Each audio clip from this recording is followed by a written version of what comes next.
2 ನಿಮಿಷ ಎಲ್ಲರದು ಒಂದ್ಸತಿ ವಿಡಿಯೋ ಚೆಕ್ ಮಾಡ್ಬಿಟ್ಟು ಅದರ ನಂತರ ಶುರು ಮಾಡೋಣ.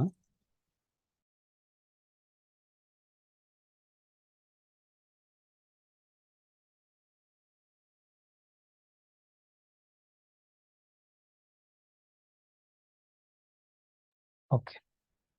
ಸೊ ಎಲ್ಲರಿಗೂ ನಮಸ್ಕಾರ. ನನ್ನ ಹೆಸರು ಪ್ರವೀಣ್ ಅಂತ.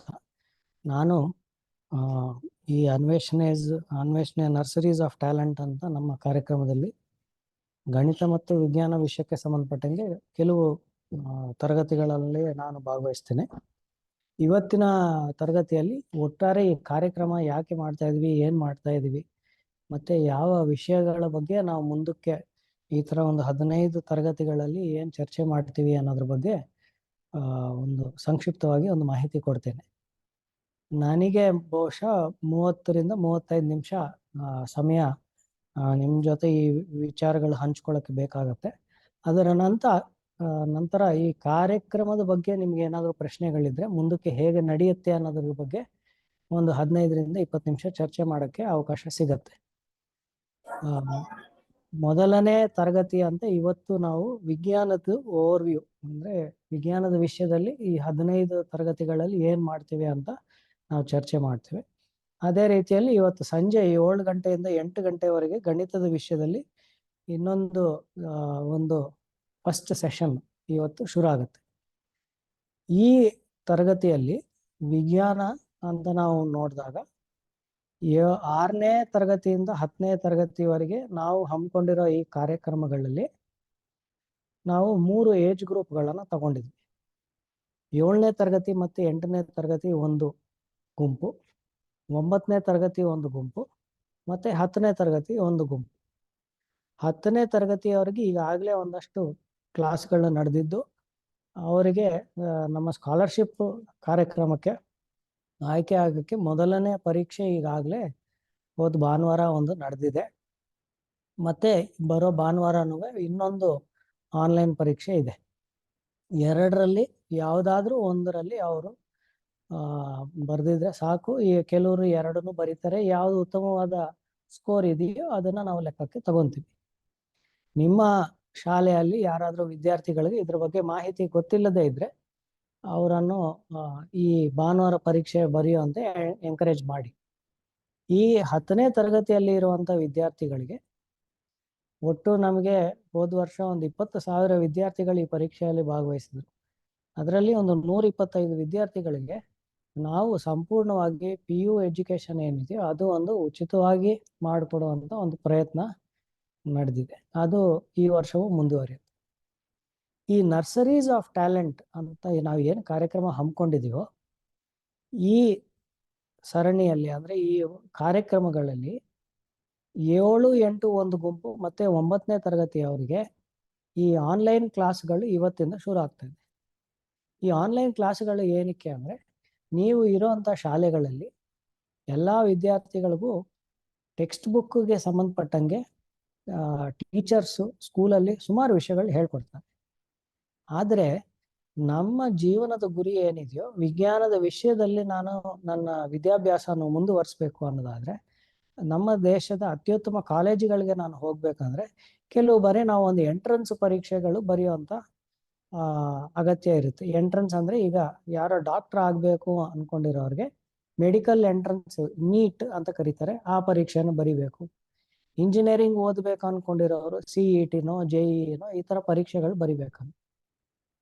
ಆ PU ಅಲ್ಲಿ ಬರೆಯುವಂತ ಪರೀಕ್ಷೆಗಳಿಗೆ ಸಿದ್ಧತೆ ಎಲ್ಲಿಂದ ಶುರು ಆಗುತ್ತೆ ಅಂದ್ರೆ ಬರೀ PU ಅಲ್ಲಿ ಓದಿದ್ರೆ ಸಾಕಾಗಲ್ಲ. ಯಾವ ತರದ ಪ್ರಶ್ನೆಗಳು ಕೇಳ್ತಾರೆ, ಯಾವ ರೀತಿಯಲ್ಲಿ ನಮಗೆ ಬೇಸಿಕ್ಸ್ ಗೊತ್ತಿರಬೇಕು. PU ಹಂತದಲ್ಲಿ ಏನಿದ್ರು PU ಟೆಕ್ಸ್ಟ್ ಬುಕ್ ಅಲ್ಲಿ ಏನಿದೆ ಅದು ತಿಳ್ಕೊಳಕ್ ಆಗತ್ತೆ ಹೊರತು ಅದಕ್ಕೆ ಬೇಕಾಗಿರುವಂತ ಅಡಿಪಾಯ ಏನಿದೆಯೋ ಅದು ಈ 7ನೇ ತರಗತಿ 6ನೇ ತರಗತಿಯಿಂದನೇ ಶುರು ಆಗುತ್ತೆ. ಅದಕ್ಕೋಸ್ಕರ ನಾವು ಮಾಡ್ತಾ ಇರೋ ಈ ಪ್ರಯತ್ನ ಏನಂದ್ರೆ 7ನೇ ತರಗತಿ 8ನೇ ತರಗತಿ ಇವತ್ತು ಯಾರು ವಿದ್ಯಾರ್ಥಿಗಳು ಸೇರಿದಿರೋ ನಿಮಗೆ ಪಠ್ಯದಲ್ಲಿ ಏನು ವಿಷಯಗಳಿದೆಯೋ ಅದೇ ವಿಷಯಗಳ ಮೇಲೆ ಒಂದು ಹೆಜ್ಜೆ ಮುಂದಕ್ಕೆ ಹೋಗಿ ಶಾಲೆಯಲ್ಲಿ ಯಾವ ತರದ ಪರೀಕ್ಷೆಗಳು ನಡೆಯುತ್ತೋ ಅದರಿಂದ ಒಂದು ಹೆಜ್ಜೆ ಮುಂದಕ್ಕೆ ಹೋಗಿ ಅದೇ ವಿಷಯಗಳ ಮೇಲೆ ಯಾವ ತರದ ಪ್ರಶ್ನೆಗಳು ಬರಬಹುದು ಅನ್ನೋದು ಪರಿಚಯ ಮಾಡುವಂತ ಇದೊಂದು ಪ್ರಯತ್ನ. ಇದರಲ್ಲಿ ಯಾವುದು ಸಹ ಕಡ್ಡಾಯ ಅಂತ ಇಲ್ಲ, ಎಲ್ಲರೂ ಬರಲೇಬೇಕು ಅನ್ನೋ ನಿರೀಕ್ಷೆ ಇಲ್ಲ. ಯಾರಿಗೆ ನಾನು ಜೀವನದಲ್ಲಿ ಇಂಥದ್ದು ಮಾಡಬೇಕು ಅಂತ ಆಸಕ್ತಿ ಇದೆಯೋ ಅಂಥವ್ರಿಗೆ ಇದೊಂದು ವೇದಿಕೆ, ಕಲಿಯೋದಕ್ಕೆ ಒಂದು ವೇದಿಕೆ. ಸೊ ನಾವು ಮಾಡ್ತಾ ಇರೋದು ಏನಂದ್ರೆ, ನಮ್ಮ ಸೈನ್ಸ್ ಪಠ್ಯಕ್ರಮ ಏನಿದೆ ಅದನ್ನ ಒಂದು 15 ವಿಷಯಗಳ ತರ ಡಿವೈಡ್ ಮಾಡ್ಕೊಂಡಿದೀವಿ.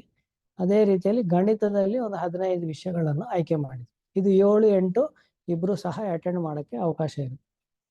ಆ ಗಣಿತದ ಮತ್ತೆ ವಿಜ್ಞಾನದ ವಿಷಯಗಳನ್ನು ಈ ಸೆಷನ್ ಅಲ್ಲಿ ನಾವು ಮಾಡುವಂಥದ್ದು ಏನಂದ್ರೆ, ಪಠ್ಯಕ್ರಮದಿಂದ ಶುರು ಮಾಡಿ ಒಂದು ಹೆಜ್ಜೆ ಮುಂದಕ್ಕೆ ಹೋಗಿ ಯಾವ ರೀತಿಯ ಬೇರೆ ಬೇರೆ ಸ್ಪರ್ಧೆಗಳಲ್ಲಿ, ಒಲಿಂಪಿಯಾಡ್ ಇರ್ಬೋದು, ಬೇರೆ ಇತರೆ ಸ್ಪರ್ಧೆಗಳಲ್ಲಿ ಯಾವ ತರ ಪ್ರಶ್ನೆಗಳು ಬರ್ಬೋದು, ಈ ತರದ ಪ್ರಶ್ನೆಗಳು ಬಂದಾಗ ಅದಕ್ಕೆ ಉತ್ತರ ಕಂಡುಹಿಡಿಯೋದು ಹೇಗೆ ಅನ್ನುವ ಒಂದು ಪ್ರಯತ್ನ ನಾವು ಮಾಡ್ತೀವಿ. ಸೊ ಪ್ರತಿಯೊಂದು ಸೆಷನ್ ನಂತರ ಅಥವಾ 2-3 ಸೆಷನ್ ನಂತರ ಒಮ್ಮೆ ನಾವೊಂದು ವರ್ಕ್ಶೀಟ್ ತರ ಕೊಡ್ತೀವಿ. ಈ ಕ್ಲಾಸಲ್ಲಿ ಯಾವ ವಿಷಯದ ಬಗ್ಗೆ ಚರ್ಚೆ ಆಗಿದೆಯೋ ಆ ಚರ್ಚೆಗೆ ಸಂಬಂಧಪಟ್ಟಂತೆ, ಆ ವಿಷಯಕ್ಕೆ ಸಂಬಂಧಪಟ್ಟಂತೆ ಕೆಲವು ಪ್ರಾಬ್ಲಮ್ಸ್ ಸಾಲ್ವ್ ಮಾಡೋದು, ಅಥವಾ ಆ ಪ್ರಶ್ನೆಗಳಿಗೆ ನೀವು ಉತ್ತರ ಹುಡುಕೋದ್ರಲ್ಲಿ ಇನ್ನೂ ಹೆಚ್ಚು ವಿಷಯಗಳು ತಿಳ್ಕೊಳ್ಳೋಕೆ ಆಗತ್ತೆ. ಇದು ಸಬ್ಮಿಟ್ ಮಾಡೋದು ಹೇಗೆ, ಮತ್ತೆ ನೀವು ನಿಮ್ಮ ಉತ್ತರಗಳನ್ನ ಕಳ್ಸೋದಾದ್ರೆ ಎಲ್ಲಿ ಕಳಿಸ್ಬೇಕು, ಈ ಉತ್ತರಗಳನ್ನ ಕಳ್ಸಿರೋದನ್ನ ಎವ್ಯಾಲ್ಯೂಯೇಟ್ ಯಾರು ಮಾಡ್ತಾರೆ, ಇದೆಲ್ಲಾನು ನಾವು ಮುಂದಿನ ಸೆಷನ್ಗಳಲ್ಲಿ ಅದು ಎಲ್ಲೆಲ್ಲಿ ಸಂದರ್ಭ ಬರುತ್ತೋ ಅಲ್ಲಿ ಮಾಹಿತಿ ಕೊಡ್ತಾ ಇರ್ತೀವಿ. ನಮ್ಮ ಪ್ರಯತ್ನ ಏನಂದ್ರೆ, ಈ ಸೆಷನ್ ಯಾರು ಇಲ್ಲಿ ಕ್ಲಾಸ್ ಅಟೆಂಡ್ ಮಾಡ್ತಾರೋ, ಕ್ಲಾಸ್ ಅಟೆಂಡ್ ಮಾಡಿ ಈ ವರ್ಕ್ಶೀಟ್ಗಳಲ್ಲಿ ಯಾರು ಸಬ್ಮಿಟ್ ಮಾಡ್ತಾರೋ ಅಂಥವರಲ್ಲಿ ಕೆಲವು ವಿದ್ಯಾರ್ಥಿಗಳನ್ನ ಆಯ್ಕೆ ಮಾಡಿಕೊಂಡು ನಮ್ಮ ಈ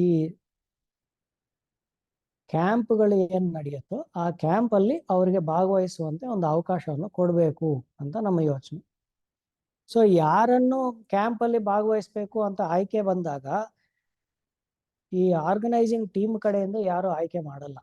ಆರ್ಗನೈಸಿಂಗ್ ಟೀಮ್ ಅವರು ಬರೀ ಇದೆಲ್ಲ ಫೆಸಿಲಿಟೇಟ್ ಮಾಡ್ತಾರೆ. ಯಾರು ತುಂಬಾ ಇಂಟ್ರೆಸ್ಟ್ ತೋರಿಸಿ ಎಲ್ಲ ಕ್ಲಾಸಸ್ ಅಟೆಂಡ್ ಮಾಡೋದು ಅಥವಾ ವರ್ಕ್ಶೀಟ್ ಸಬ್ಮಿಟ್ ಮಾಡೋದ್ರಲ್ಲಿ ಯಾರು ಭಾಗವಹಿಸ್ತಾರೋ ಅವರೇನೆ ಕ್ಯಾಂಪ್ಗೂ ಸಹ ಆಯ್ಕೆ ಆಗ್ತಾರೆ. ಕ್ಯಾಂಪ್ನೂ ಉತ್ತರ ಕರ್ನಾಟಕ ಮತ್ತೆ ದಕ್ಷಿಣ ಕರ್ನಾಟಕ ಭಾಗದಲ್ಲಿ ಒಂದು ಕ್ಯಾಂಪ್ ಇಲ್ಲಿ ಆದ್ರೆ ಇನ್ನೊಂದು ಕ್ಯಾಂಪ್ ಅಲ್ಲಿ ನಡೆಸುವಂತೆ ಒಂದು ಪ್ರಯತ್ನಗಳು ನಡೀತಾ ಇದೆ. ಕ್ಯಾಂಪ್ ಅಲ್ಲಿ ಈ ವಿಷಯಕ್ಕೆ ಸಂಬಂಧಪಟ್ಟಂಗೆ ಬರೀ ಕ್ಲಾಸ್ಗಳಲ್ಲ, ಪ್ರಾಯೋಗಿಕವಾಗಿ ನೀವು ಕಲಿಯುವಂತೆ ಒಂದು ಅವಕಾಶಗಳು ಸಹ ನಾವು ಮಾಡುವ ಯೋಚನೆ ಮಾಡ್ತಾ ಇದ್ವಿ. ಸೊ ಈಗ ವಿಜ್ಞಾನದ ವಿಷಯಕ್ಕೆ ಬರೋಣ. ನಾನು ಕೆಲವು ಪ್ರಶ್ನೆಗಳು ಕೇಳ್ತಾ ಇರ್ತೀನಿ. ಪ್ರಶ್ನೆಗಳಿಗೆ ನೀವು ಉತ್ತರ ಬೇಕಾದ್ರೆ ಇಲ್ಲಿ ನೇರವಾಗಿ ಹೇಳ್ಬೋದು, ಅಥವಾ ನೀವು ಅಲ್ಲಿ ಚಾಟ್ ಬಾಕ್ಸ್ ಅಲ್ಲಿ ಟೈಪ್ ಮಾಡೋದಾದ್ರೆ ಅಲ್ಲೂ ಟೈಪ್ ಮಾಡ್ಬೋದು. ನೀವು ಚಾಟ್ ಬಾಕ್ಸ್ ಅಲ್ಲಿ ಏನು ಮೆಸೇಜ್ ಹಾಕಿರ್ತೀರೋ ಅದು ನನಗೆ ಕಾಣ್ತಾ ಇರುತ್ತೆ. ಅಥವಾ ನೀವು ಅನ್ಮ್ಯೂಟ್ ಮಾಡ್ಕೊಂಡು ಉತ್ತರ ಹೇಳ್ತೀರಿ ಅಂದ್ರೆ, ಯಾರಾದ್ರೂ ಒಬ್ರು ಎದ್ದು ನಿಂತು ಮುಂದೆ ಬಂದು ಉತ್ತರ ಹೇಳ್ತೀರಿ ಅಂದ್ರೆ ಹಾಗೂ ಮಾಡ್ಬೋದು. ಸೊ ವಿಜ್ಞಾನದ ವಿಷಯ ಅಂತ ಬಂದಾಗ ನೀವು ಮುಖ್ಯವಾಗಿ ವಿಜ್ಞಾನದ ವಿಷಯದಲ್ಲಿ ಏನೇನು ಡಿವಿಷನ್ಸ್ ನೋಡ್ತೀರಿ. ಈಗ 7-8 ತರಗತಿಯಲ್ಲಿ ಇದ್ದೀರಿ, ಒಬ್ಬರೇ ಸೈನ್ಸ್ ಟೀಚರ್ ಅಂತ ಇರ್ತಾರೆ, ಬಟ್ ಅದರಲ್ಲೂ ಒಂದಷ್ಟು ಪಾರ್ಟ್ಸ್ ತರ ಮಾಡಿರ್ತಾರೆ. ಸೈನ್ಸ್ ಅಲ್ಲಿ ಆ ತರದ ಪಾರ್ಟ್ಸ್ ಏನೇನಿದೆ ಅಂತ ಹೇಳ್ಬೋದಾ ಯಾರಾದ್ರೂ?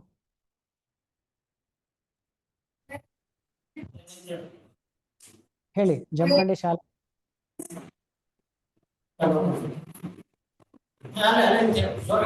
Biology, chemistry, physics. ಹಾ, ಬಯಾಲಜಿ, ಕೆಮಿಸ್ಟ್ರಿ, ಫಿಸಿಕ್ಸ್ ಅಂತ ಜಮಖಂಡಿ ಶಾಲೆಯಿಂದ ಒಬ್ಬ ಹುಡುಗ ಹೇಳಿದಾನೆ. ನಿನ್ನ ಹೆಸರು? ದರ್ಶನ್. ದರ್ಶನ್ ಹೇಳಿದಾನೆ, ಕರೆಕ್ಟ್. ಕೂತ್ಕೊಳ್ಳಿ ದರ್ಶನ್. ಸೊ ಅದು ಈಗ ಸೈನ್ಸ್ ಅಂತ ಬಂದಾಗ ಬಯಾಲಜಿ, ಕೆಮಿಸ್ಟ್ರಿ, ಫಿಸಿಕ್ಸ್ ಅಂತ ನಾವು ಅದು ಹೆಸರುಗಳು ಬರ್ಕೊಳ್ಳೋಣ. Top physics, chemistry, biology. Physics ಅಂದ್ರೆ ಭೌತಶಾಸ್ತ್ರ, ಕೆಮಿಸ್ಟ್ರಿ ಅಂದ್ರೆ ರಸಾಯನಶಾಸ್ತ್ರ, ಮತ್ತೆ ಬಯಾಲಜಿ ಅಂದ್ರೆ ಜೀವಶಾಸ್ತ್ರ. ಇದು ಬಿಟ್ಟೂನು ಬೇರೆ ಏನಾದ್ರೂ ವಿಷಯಗಳಿದೆಯಾ? ಇವಲ್ಲದೆ ಬೇರೆ ಏನಾದ್ರೂ ವಿಷಯಗಳು ಬರೋವಂಥದ್ದು ಇದೆಯಾ? ಸೈನ್ಸ್ ಅಂತ ನಾವು ನೋಡೋದಾದ್ರೆ ಇದಿಷ್ಟೇನಾ ಇರೋದು. ಯಾರಾದ್ರೂ ಹೇಳ್ತೀರಾ ಬೇರೆ ಏನಾದ್ರೂ ವಿಷಯಗಳಿದೆಯಾ?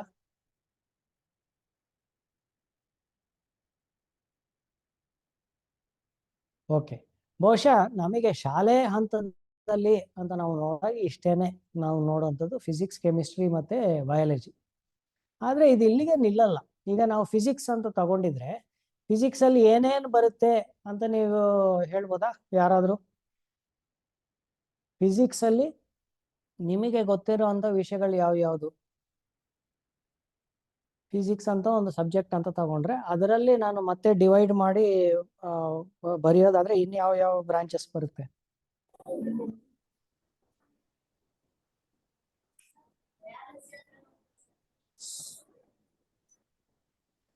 ಹೇಳಿ, ಯಾವ ಶಾಲೆಯಿಂದ ಇದು?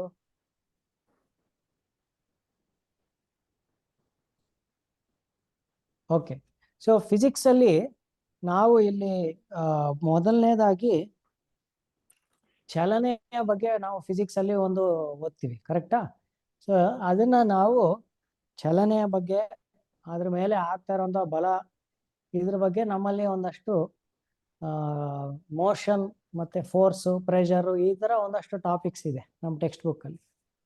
ಇದನ್ನ ನಾವು ಕರೆಕ್ಟ್ ಟೆಕ್ನಿಕಲ್ ವರ್ಡ್ ಅಂತ ಹೇಳೋದಾದ್ರೆ ಮೆಕ್ಯಾನಿಕ್ಸ್ ಅಂತ ಕರಿತೀವಿ. ಮೆಕ್ಯಾನಿಕ್ಸ್ ಅಂದ್ರೆ ಚಲನೆ ಅನ್ನೋದು ಯಾಕೆ ಆಗತ್ತೆ, ಹೇಗಾಗತ್ತೆ, ಅದಕ್ಕೆ ಕಾರಣ ಏನು, ಎಷ್ಟು ವೇಗದಲ್ಲಿ ಹೋಗ್ತಾ ಇದೆ, ಎಷ್ಟು ದೂರ ಹೋಗ್ತಾ ಇದೆ, ಯಾವಾಗ ಅದು ನಿಲ್ಲುತ್ತೆ, ಇದು ಅತಿ ಸೂಕ್ಷ್ಮವಾಗಿ ಒಂದು ಆಟಮ್ ಒಳಗಡೆ ಇರೋ ಚಲನೆಯ ಬಗ್ಗೆನೂ ತಿಳ್ಕೊಂತೀವಿ, ಅತಿ ದೊಡ್ಡದಾಗಿ ನಕ್ಷತ್ರಗಳು, ಗ್ರಹಗಳ ಬಗ್ಗೆನೂ ತಿಳ್ಕೊಂತೀವಿ. ಈ ಎಲ್ಲಾ ವಿಷಯಗಳನ್ನು ಚಲನೆ ಮತ್ತೆ ಚಲನೆ ಯಾಕೆ ಆಗತ್ತೆ ಅನ್ನೋ ಚರ್ಚೆ ಮಾಡೋದಿದೆಯಲ್ಲ, ಅದು ಮೆಕ್ಯಾನಿಕ್ಸ್ ಅಂತ ನಾವು ಅನ್ನೋ ವಿಷಯದ ಅಡಿಯಲ್ಲಿ ಓದ್ತೀವಿ. ಎರಡನೇದು, ಇದನ್ನು ನೀವು ಓದಿರ್ತೀರಿ, ಹೀಟ್ ಅಂತ ಒಂದು ವಿಷಯ ಇದೆ. ಹೀಟ್ ಅಂಡ್ ಥರ್ಮೋಡೈನಮಿಕ್ಸ್ ಅಂತ ನಾನು ಬರಿತೀನಿ. ಈ ಹೆಸರುಗಳನ್ನ ನೆನ್ಪಿಟ್ಕೊಳ್ಳೋ ಅಗತ್ಯ ಇಲ್ಲ, ಬಟ್ ಇದು ಯಾವ ವಿಷಯದ ಬಗ್ಗೆ ಅನ್ನೋದು ಒಂದು ತಿಳ್ಕೊಬೇಕು. ಎರಡನೇದು ಹೀಟ್. ಹೀಟ್ ಅಂದ್ರೆ ಏನಂತ ಗೊತ್ತಿದೆಯಲ್ವ ಎಲ್ಲರಿಗೂ? ಹೀಟ್ ಅಂದ್ರೆ ಉಷ್ಣ, ರೈಟ್? ಶಕ್ತಿ, ಅದು ಹೀಟ್ ಎನರ್ಜಿ ಅಂತ ಕರಿತೀವಿ, ರೈಟ್? ನಾವು ಯಾವ್ದಾದ್ರು ಒಂದು ವಸ್ತುವನ್ನು ಬಿಸಿ ಮಾಡ್ತಾ ಇದ್ರೆ, ಒಂದು ಪದಾರ್ಥವನ್ನು ಬಿಸಿ ಮಾಡ್ತಾ ಇದ್ರೆ ಟೆಂಪರೇಚರ್ ಎಷ್ಟು ಜಾಸ್ತಿ ಆಗಿದೆ ಅಥವಾ ಟೆಂಪರೇಚರ್ ಎಷ್ಟು ಕಮ್ಮಿ ಆಗಿದೆ, ಇಷ್ಟು ಟೆಂಪರೇಚರ್ ನಾನು ಜಾಸ್ತಿ ಮಾಡ್ಬೇಕಂದ್ರೆ ಅದಕ್ಕೆ ಎಷ್ಟು ಶಕ್ತಿ ಕೊಡ್ಬೇಕಾಗಿದೆ, ನನ್ಗೆ ಇಷ್ಟು ಶಕ್ತಿಯನ್ನು ಕೊಡ್ಬೇಕಾದ್ರೆ ಎಷ್ಟು ಇಂಧನವನ್ನು ನಾನು ಬಳಸಬೇಕಾಗಿದೆ, ಈ ತರದ ಎಲ್ಲಾ ಪ್ರಶ್ನೆಗಳಿಗೆ ನಮಗೆ ಹೀಟ್ ಅಂಡ್ ಥರ್ಮೋಡೈನಮಿಕ್ಸ್ ಪಾಠದಲ್ಲಿ ನಾವು ಓದ್ತೀವಿ. ಈ ಹೀಟ್ ಅಂಡ್ ಥರ್ಮೋಡೈನಮಿಕ್ಸ್ ಅಲ್ಲಿ ಒಂದು ನೀವು ನೆನ್ಪಿಟ್ಕೋಬೇಕಾಗಿರೋದು ಏನಂದ್ರೆ, ಇದು ನಿಮಗೆ ಒಂದೊಂದ್ಸತಿ 6ನೇ ತರಗತಿ ಟೆಕ್ಸ್ಟ್ ಬುಕ್ ಅಲ್ಲಿ ಇರುತ್ತೆ, ಇದೇ ಮುಂದುವರ್ಸ್ಕೊಂಡು ನಾವು PU ವರೆಗೂ ಇದೇ ವಿಷಯನ ಓದ್ತೀವಿ. ಸ್ವಲ್ಪ ಪ್ರತಿ ವರ್ಷವೂ ಸ್ವಲ್ಪ ಹೆಚ್ಚಿನ ವಿಷಯಗಳು ತಿಳ್ಕೊಂತ ಹೋಗ್ತೀವಿ. ಮೂರನೇದು, ಫಿಸಿಕ್ಸ್ ಅಲ್ಲಿ ಮೂರನೇದು ನಾವು ಓದುವಂಥದ್ದು ಆಪ್ಟಿಕ್ಸ್ ಅಂತ. ಆಪ್ಟಿಕ್ಸ್ ಅಂದ್ರೆ ಏನು? ಬೆಳಕು ಮತ್ತೆ ಬೆಳಕಿಗೆ ಸಂಬಂಧಪಟ್ಟಿರುವಂತ ವಿಷಯಗಳು. ಆಪ್ಟಿಕ್ಸ್ ಅಂದ್ರೆ ಬೆಳಕು ಮತ್ತೆ ಬೆಳಕಿಗೆ ಸಂಬಂಧಪಟ್ಟಿರುವಂತ ವಿಷಯಗಳು. ಬೆಳಕು ಸರಳ ರೇಖೆಯಲ್ಲಿ ಚಲಿಸುತ್ತದೆ, ಅಥವಾ ಬೆಳಕು ಇದ್ದಾಗ, ಲೈಟ್ ಇದ್ದಾಗ ರಿಫ್ಲೆಕ್ಷನ್ ಆಗುತ್ತೆ, ರಿಫ್ರಾಕ್ಷನ್ ಆಗುತ್ತೆ, ಇದನ್ನ ರೇ ಆಪ್ಟಿಕ್ಸ್ ಅಂತ ಕರಿತೀವಿ. ಇನ್ನು ಸ್ವಲ್ಪ ಮುಂದಕ್ಕೆ ಹೋಗಿ ಅದರಲ್ಲಿ ನಾವು ವೇವ್ ಆಪ್ಟಿಕ್ಸ್ ಅಂತ, ಇಂಟರ್ಫಿರೆನ್ಸ್ ಅಂತ ಆಗುತ್ತೆ, ಡೈಫ್ರಾಕ್ಷನ್ ಅಂತ ಆಗುತ್ತೆ. ಇದ್ರ ಬಗ್ಗೆ ನಾವು ಪ್ರತಿ ವರ್ಷನೂ ಒಂದಷ್ಟು ಎಕ್ಸ್ಟ್ರಾ ಕಲಿತೀವಿ. ಒಂದು ಆಪ್ಟಿಕ್ಸ್ ಒಂಥರ ತುಂಬಾ ಒಳ್ಳೆ ಉದಾಹರಣೆ, ನಾವು ಹೇಗೆ ಒಂದೇ ವಿಷಯದ ಬಗ್ಗೆ ಹೆಚ್ಚಿನ ಮಾಹಿತಿಯನ್ನು ಪಡಿತಾ ಇರ್ತೀವಿ. ನೀವು 6ನೇ ತರಗತಿಯಲ್ಲಿ ಬೆಳಕು ಬಗ್ಗೆ ಓದಿದಾಗ ನೀವು ಬರೀ ಬೆಳಕಿದ್ರೆ ನಮಗೆ ಕಾಣುತ್ತೆ, ಬೆಳಕಿಲ್ಲದೆ ಇದ್ರೆ ನಮಗೆ ಕಣ್ಣಿಗೆ ಕಾಣಲ್ಲ, ಅಥವಾ ನೆರಳು ಅನ್ನೋದು ಎಲ್ಲಿ ಬರುತ್ತೆ, ಹೇಗ್ ಬರುತ್ತೆ ಅನ್ನೋ ಅಷ್ಟೇನೆ ಓದಿರ್ತೀರಿ. ಅದೇ 7ನೇ ತರಗತಿಗೆ ಬಂದಿದ ತಕ್ಷಣ ಈ ಬೆಳಕು ಇದ್ದು ಒಂದು ಗೋಡೆ ಮೇಲೆ ಬೆಳಕು ಬಿದ್ದರೆ ಏನಾಗುತ್ತೆ, ಒಂದು ಕನ್ನಡಿ ಮೇಲೆ ಬೆಳಕು ಬಿದ್ದರೆ ಏನಾಗುತ್ತೆ, ಒಂದು ಗಾಜಿನ ಮೇಲೆ ಬೆಳಕು ಬೀಳಿದ್ರೆ ಏನಾಗುತ್ತೆ ಅಂತ ಒಂದು ವ್ಯತ್ಯಾಸವನ್ನು ತಿಳ್ಕೊಂತೀವಿ. ಇನ್ನೊಂದು ಹೆಜ್ಜೆ ಮುಂದಕ್ಕೆ ಹೋಗಿ 8ನೇ ತರಗತಿಗೆ ಹೋದ್ರೆ ಈ ಬೆಳಕು ಬಗ್ಗೆನೆ ಮತ್ತೆ ಓದ್ತಾ ಇರ್ತೀವಿ. ಅಲ್ಲಿ ಒಂದು ಗಾಜಿನ ಮೇಲೆ ಅಥವಾ ಒಂದು ಕನ್ನಡಿ ಮೇಲೆ ಬೆಳಕು ಬಿದ್ದಾಗ ಅದು ವಾಪಸ್ ಬರುತ್ತೆ, ಅದನ್ನ ರಿಫ್ಲೆಕ್ಷನ್ ಅಂತೀವಿ. ಆ ರಿಫ್ಲೆಕ್ಷನ್ ಹೇಗಾಗತ್ತೆ, ಎಷ್ಟು ಪ್ರಮಾಣದಲ್ಲಿ ಆಗುತ್ತೆ ಅನ್ನೋದ್ರ ಬಗ್ಗೆ ಓದ್ತೀವಿ. ಇದನ್ನೇ ಮತ್ತೆ ಮುಂದುವರಿಸಿ ನೀವು 10th ಸ್ಟ್ಯಾಂಡರ್ಡ್ ಬರ್ತೀರಿ. ಇದನ್ನ ಲೆನ್ಸಸ್ ಅಂತ ಮಸೂರಗಳ ಬಗ್ಗೆ ನಾವು ತಿಳ್ಕೊಂತೀವಿ. ಮತ್ತೆ ಅದನ್ನ ಆಪ್ಟಿಕಲ್ ಇನ್ಸ್ಟ್ರೂಮೆಂಟ್ಸ್ ಅಲ್ಲಿ ಹೇಗೆ ಬಳಸ್ತಾರೆ, ನೀವು ಗಾಡಿ ಓಡಿಸ್ಬೇಕಾದ್ರೆ ಯಾವ ಕನ್ನಡಿಯನ್ನು ನಾವು ಬಳಸ್ತೀವಿ, ಅಥವಾ ನಾನೀಗ ಗ್ಲಾಸಸ್ ಹಾಕೊಂಡಿದ್ದೀನಿ, ನಾನು ಯಾವ ಗ್ಲಾಸನ್ನು ಅಥವಾ ಲೆನ್ಸನ್ನು ಬಳಸ್ತೀನಿ ಅನ್ನೋದ್ರ ಬಗ್ಗೆ ನಾವು ಓದ್ತೀವಿ. PU ಹೋದಾಗ್ಲೂ ಇದನ್ನ ಸರಿ ನಾನು ಹಾಕೊಂಡಿರೋ ಲೆನ್ಸ್ ಇದೆಯಲ್ಲ, ಇದರ ಪವರ್ ಕಂಡುಹಿಡಿಯೋದು ಹೇಗೆ ಅನ್ನೋದ್ರ ಬಗ್ಗೆ ತಿಳ್ಕೊಂತೀವಿ. ಸೊ ಒಂದೇ ವಿಷಯ 6ನೇ ತರಗತಿಯಿಂದ ಶುರು ಮಾಡಿ 2nd PU ವರ್ಗು ಒಂದೇ ವಿಷಯದ ಬಗ್ಗೆ ಹೆಚ್ಚು ನಾವು ಮಾಹಿತಿಯನ್ನು ಪಡಿತಾ ಹೋಗ್ತೀವಿ. 4ನೇದು ಎಲೆಕ್ಟ್ರಿಸಿಟಿ ಅಂಡ್ ಮ್ಯಾಗ್ನೆಟಿಸಮ್ ಅಂತ ಒಂದು ಇದೆ.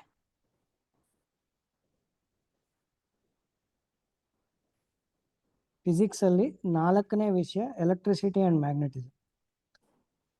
ವಿದ್ಯುತ್ ಶಕ್ತಿಯ ಬಗ್ಗೆ ಹೆಚ್ಚು ವಿಷಯಗಳನ್ನು ನಾವು ತಿಳ್ಕೊಂತೀವಿ. ವಿದ್ಯುತ್ ಶಕ್ತಿ ಎಲ್ಲಿಂದ ನಾವು ತಯಾರಿಸ್ತೀವಿ, ಅದನ್ನ ಹೇಗೆ ನಾವು ಬಳಕೆ ಮಾಡಬಹುದು, ಒಂದು ಶಕ್ತಿಯ ರೂಪವನ್ನು ಇನ್ನೊಂದು ಶಕ್ತಿಯಾಗಿ ಬದಲಾವಣೆ ಮಾಡೋದು ಹೇಗೆ, ಎಲೆಕ್ಟ್ರಿಸಿಟಿನ ತಗೊಂಡೋಗಿ ಮೆಕ್ಯಾನಿಕಲ್ ಎನರ್ಜಿಯಾಗಿ ಮಾಡೋದು ಹೇಗೆ, ಫ್ಯಾನ್ ಓಡುತ್ತೆ ಅಂದ್ರೆ ಹೇಗೆ ಫ್ಯಾನ್ ಓಡಿಸ್ಬೋದು, ಅಥವಾ ಮೋಟರ್ ಓಡುತ್ತೆ ಅಂದ್ರೆ ಅದು ಹೇಗೆ ಓಡುತ್ತೆ ಅನ್ನೋ ವಿಷಯಗಳನ್ನು ಇಲ್ಲಿ ನಾವು ತಿಳ್ಕೊಂತೀವಿ.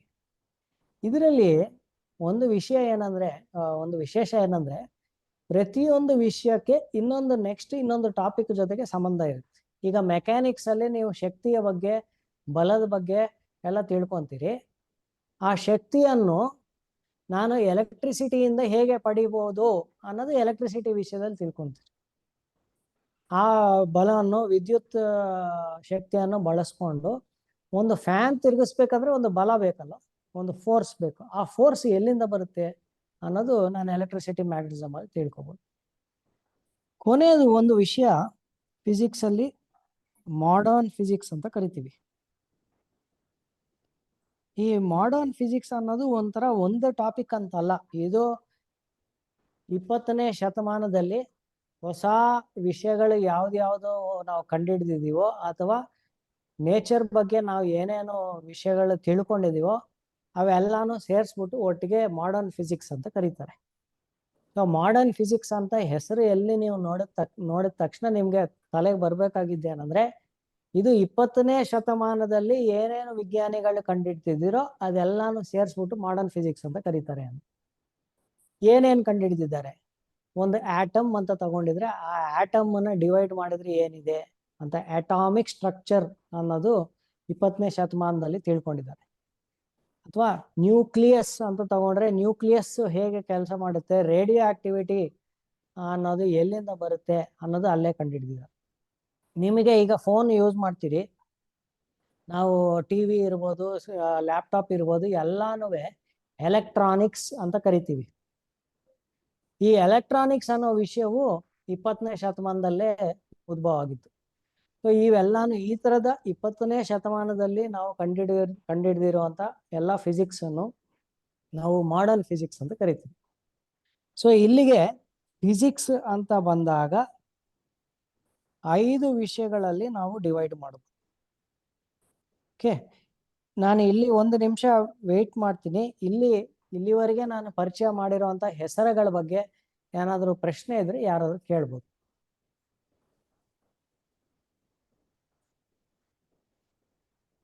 ಯಾರಿಗಾದ್ರೂ ಏನಾದ್ರು ಪ್ರಶ್ನೆ ಇದೆಯಾ?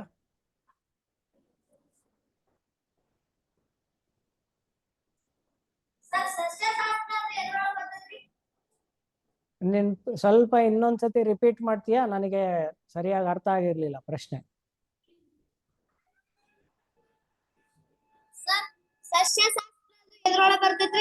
ಹಾ, ಸಸ್ಯಶಾಸ್ತ್ರ ಅನ್ನೋದು ಜೀವಶಾಸ್ತ್ರ ಅಡಿಯಲ್ಲಿ ಬರುತ್ತೆ. ನಾನು ಇನ್ನೂ ಅಲ್ಲಿಗೆ ಬಂದಿಲ್ಲ.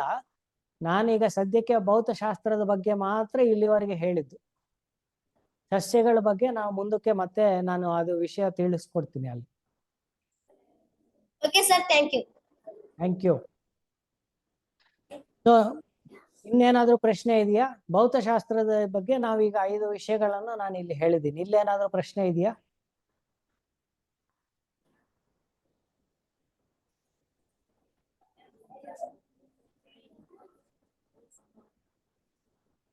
ಓಕೆ, ಇಲ್ಲಿ ಏನು ಪ್ರಶ್ನೆ ಇಲ್ಲ ಅಂದ್ರೆ ನೆಕ್ಸ್ಟ್ ರಸಾಯನಶಾಸ್ತ್ರದ ಕಡೆಗೆ ಹೋಗೋಣ. ಇದನ್ನ ರಸಾಯನಶಾಸ್ತ್ರ ಅಂದ್ರೆ ಕೆಮಿಸ್ಟ್ರಿ. ಇದರ ಅಡಿಯಲ್ಲಿ ನಾನು ಮತ್ತೆ ಇಲ್ಲಿ ಒಂದೊಂದಾಗಿ ಲಿಸ್ಟ್ ಮಾಡ್ತಾ ಹೋಗ್ತೀನಿ. ರಸಾಯನಶಾಸ್ತ್ರದಲ್ಲಿ ಮೊದಲನೇದಾಗಿ ನಾವು ಯಾವಾಗ್ಲೂ ಯಾವುದೇ ವಿಷಯವನ್ನು ತಿಳ್ಕೊಳ್ಬೇಕಾದ್ರೆ ಮೊದಲನೇದಾಗಿ ಅಲ್ಲಿ ಮಾಡುವಂಥದ್ದು ಕ್ಲಾಸಿಫಿಕೇಶನ್ ಅಂತ. ಕ್ಲಾಸಿಫಿಕೇಶನ್ ಅಂದ್ರೆ ಒಂಥರ ವಿಂಗಡಣೆ. ನಮ್ಮ ಸುತ್ತಮುತ್ತಲ ಯಾವುದೆಲ್ಲ ಪದಾರ್ಥಗಳಿದೆ, ವಸ್ತುಗಳಿದೆ, ಅವು ಎಲ್ಲಾನು ಬೇರೆ ಬೇರೆ ಕ್ಯಾಟಗರಿಗಳ ತರ ಡಿವೈಡ್ ಮಾಡೋದು ನಾವೇ ಮಾಡ್ತೀವಿ. ಎಲಿಮೆಂಟ್ ಅಂದ್ರೆ ಏನು, ಕಾಂಪೌಂಡ್ ಅಂದ್ರೆ ಏನು, ಮಿಕ್ಸರ್ ಅಂದ್ರೆ ಏನು, ಎಲಿಮೆಂಟ್ಸ್ ಅಲ್ಲಿ ಮೆಟಲ್ ಅಂದ್ರೆ ಏನು, ನಾನ್ ಮೆಟಲ್ ಅಂದ್ರೆ ಏನು, ಮೆಟಲಾಯ್ಡ್ ಅಂದ್ರೆ ಏನು ಅಂತ ಡಿವೈಡ್ ಮಾಡ್ತಾ ಹೋಗ್ತೀವಿ. ನಮ್ಮ ಸುತ್ತಮುತ್ತ ಕೋಟ್ಯಾಂತರ ವಸ್ತುಗಳಿದೆ. ಅವು ಎಲ್ಲಾದ ಬಗ್ಗೆನೂ ನಾನು ಒಟ್ಟಿಗೆ ತಿಳ್ಕೊಳಕ್ ಕಷ್ಟ ಇದೆ. ಅದಕ್ಕೆ ನಾನು ಏನ್ ಮಾಡ್ತೀನಿ, ಒಂದೊಂದು ಸಣ್ಣ ಸಣ್ಣ ಗುಂಪುಗಳ ಬಗ್ಗೆ ಗುಂಪುಗಳ ತರ ಮಾಡ್ತೀನಿ. ಗುಂಪುಗಳು ಮಾಡಿದ ನಂತರ ಈಗ ನಾನು ಎಲಿಮೆಂಟ್ಸ್ ಅಂತ ಹೇಳಿದ್ರೆ ಎಲಿಮೆಂಟ್ಗೂ ಕಾಂಪೌಂಡ್ಗೂ ಏನು ವ್ಯತ್ಯಾಸ ಅಂತ ನನಗೆ ತಿಳ್ಕೊಳಕ್ಕೆ ಸಾಧ್ಯ ಆಗುತ್ತೆ. ನಾನು ಕಾಂಪೌಂಡ್ ಅಂತ ತಗೊಂಡ್ರೆ ಕಾಂಪೌಂಡ್ ಒಳಗಡೆ ionic compound, covalent compound, coordinate covalent compound ಅಥವಾ ಕಾಂಪ್ಲೆಕ್ಸ್ ಕಾಂಪೌಂಡ್ಸ್ ಅಂತ ಮತ್ತೆ ಅದರಲ್ಲಿ ಒಂದು ಸಣ್ಣ ಸಣ್ಣ ಗುಂಪುಗಳ ತರ ಮಾಡ್ತೀವಿ. ಸೊ ಈ ಕ್ಲಾಸಿಫಿಕೇಶನ್ ಅನ್ನೋದು ಒಂಥರ ಕೆಮಿಸ್ಟ್ರಿಯಲ್ಲೂ ಇದೆ, ಬಯಾಲಜಿಯಲ್ಲೂ ಮುಂದಕ್ಕೆ ಬರುತ್ತೆ.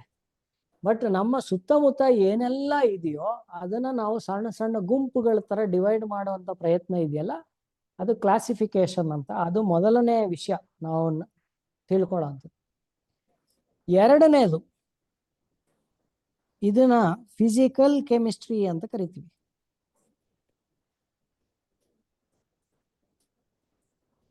ರಾಸಾಯನಶಾಸ್ತ್ರದಲ್ಲೇ ಫಿಸಿಕಲ್ ಕೆಮಿಸ್ಟ್ರಿ ಅಂತ. ಇಲ್ಲೇ ನಿಮಗೆ ಒಂದು ಹಿಂಟ್ ಇದೆ ನೋಡಿ, ಈ ಪದದಲ್ಲೇ ಒಂಥರ ಫಿಸಿಕ್ಸ್ ಇದೆ, ಫಿಸಿಕಲ್ ಅಂತ ಬಂದಿದೆ.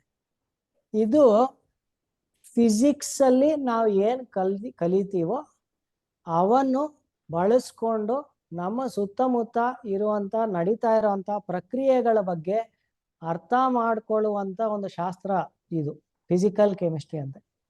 ಆಯ್ತಾ?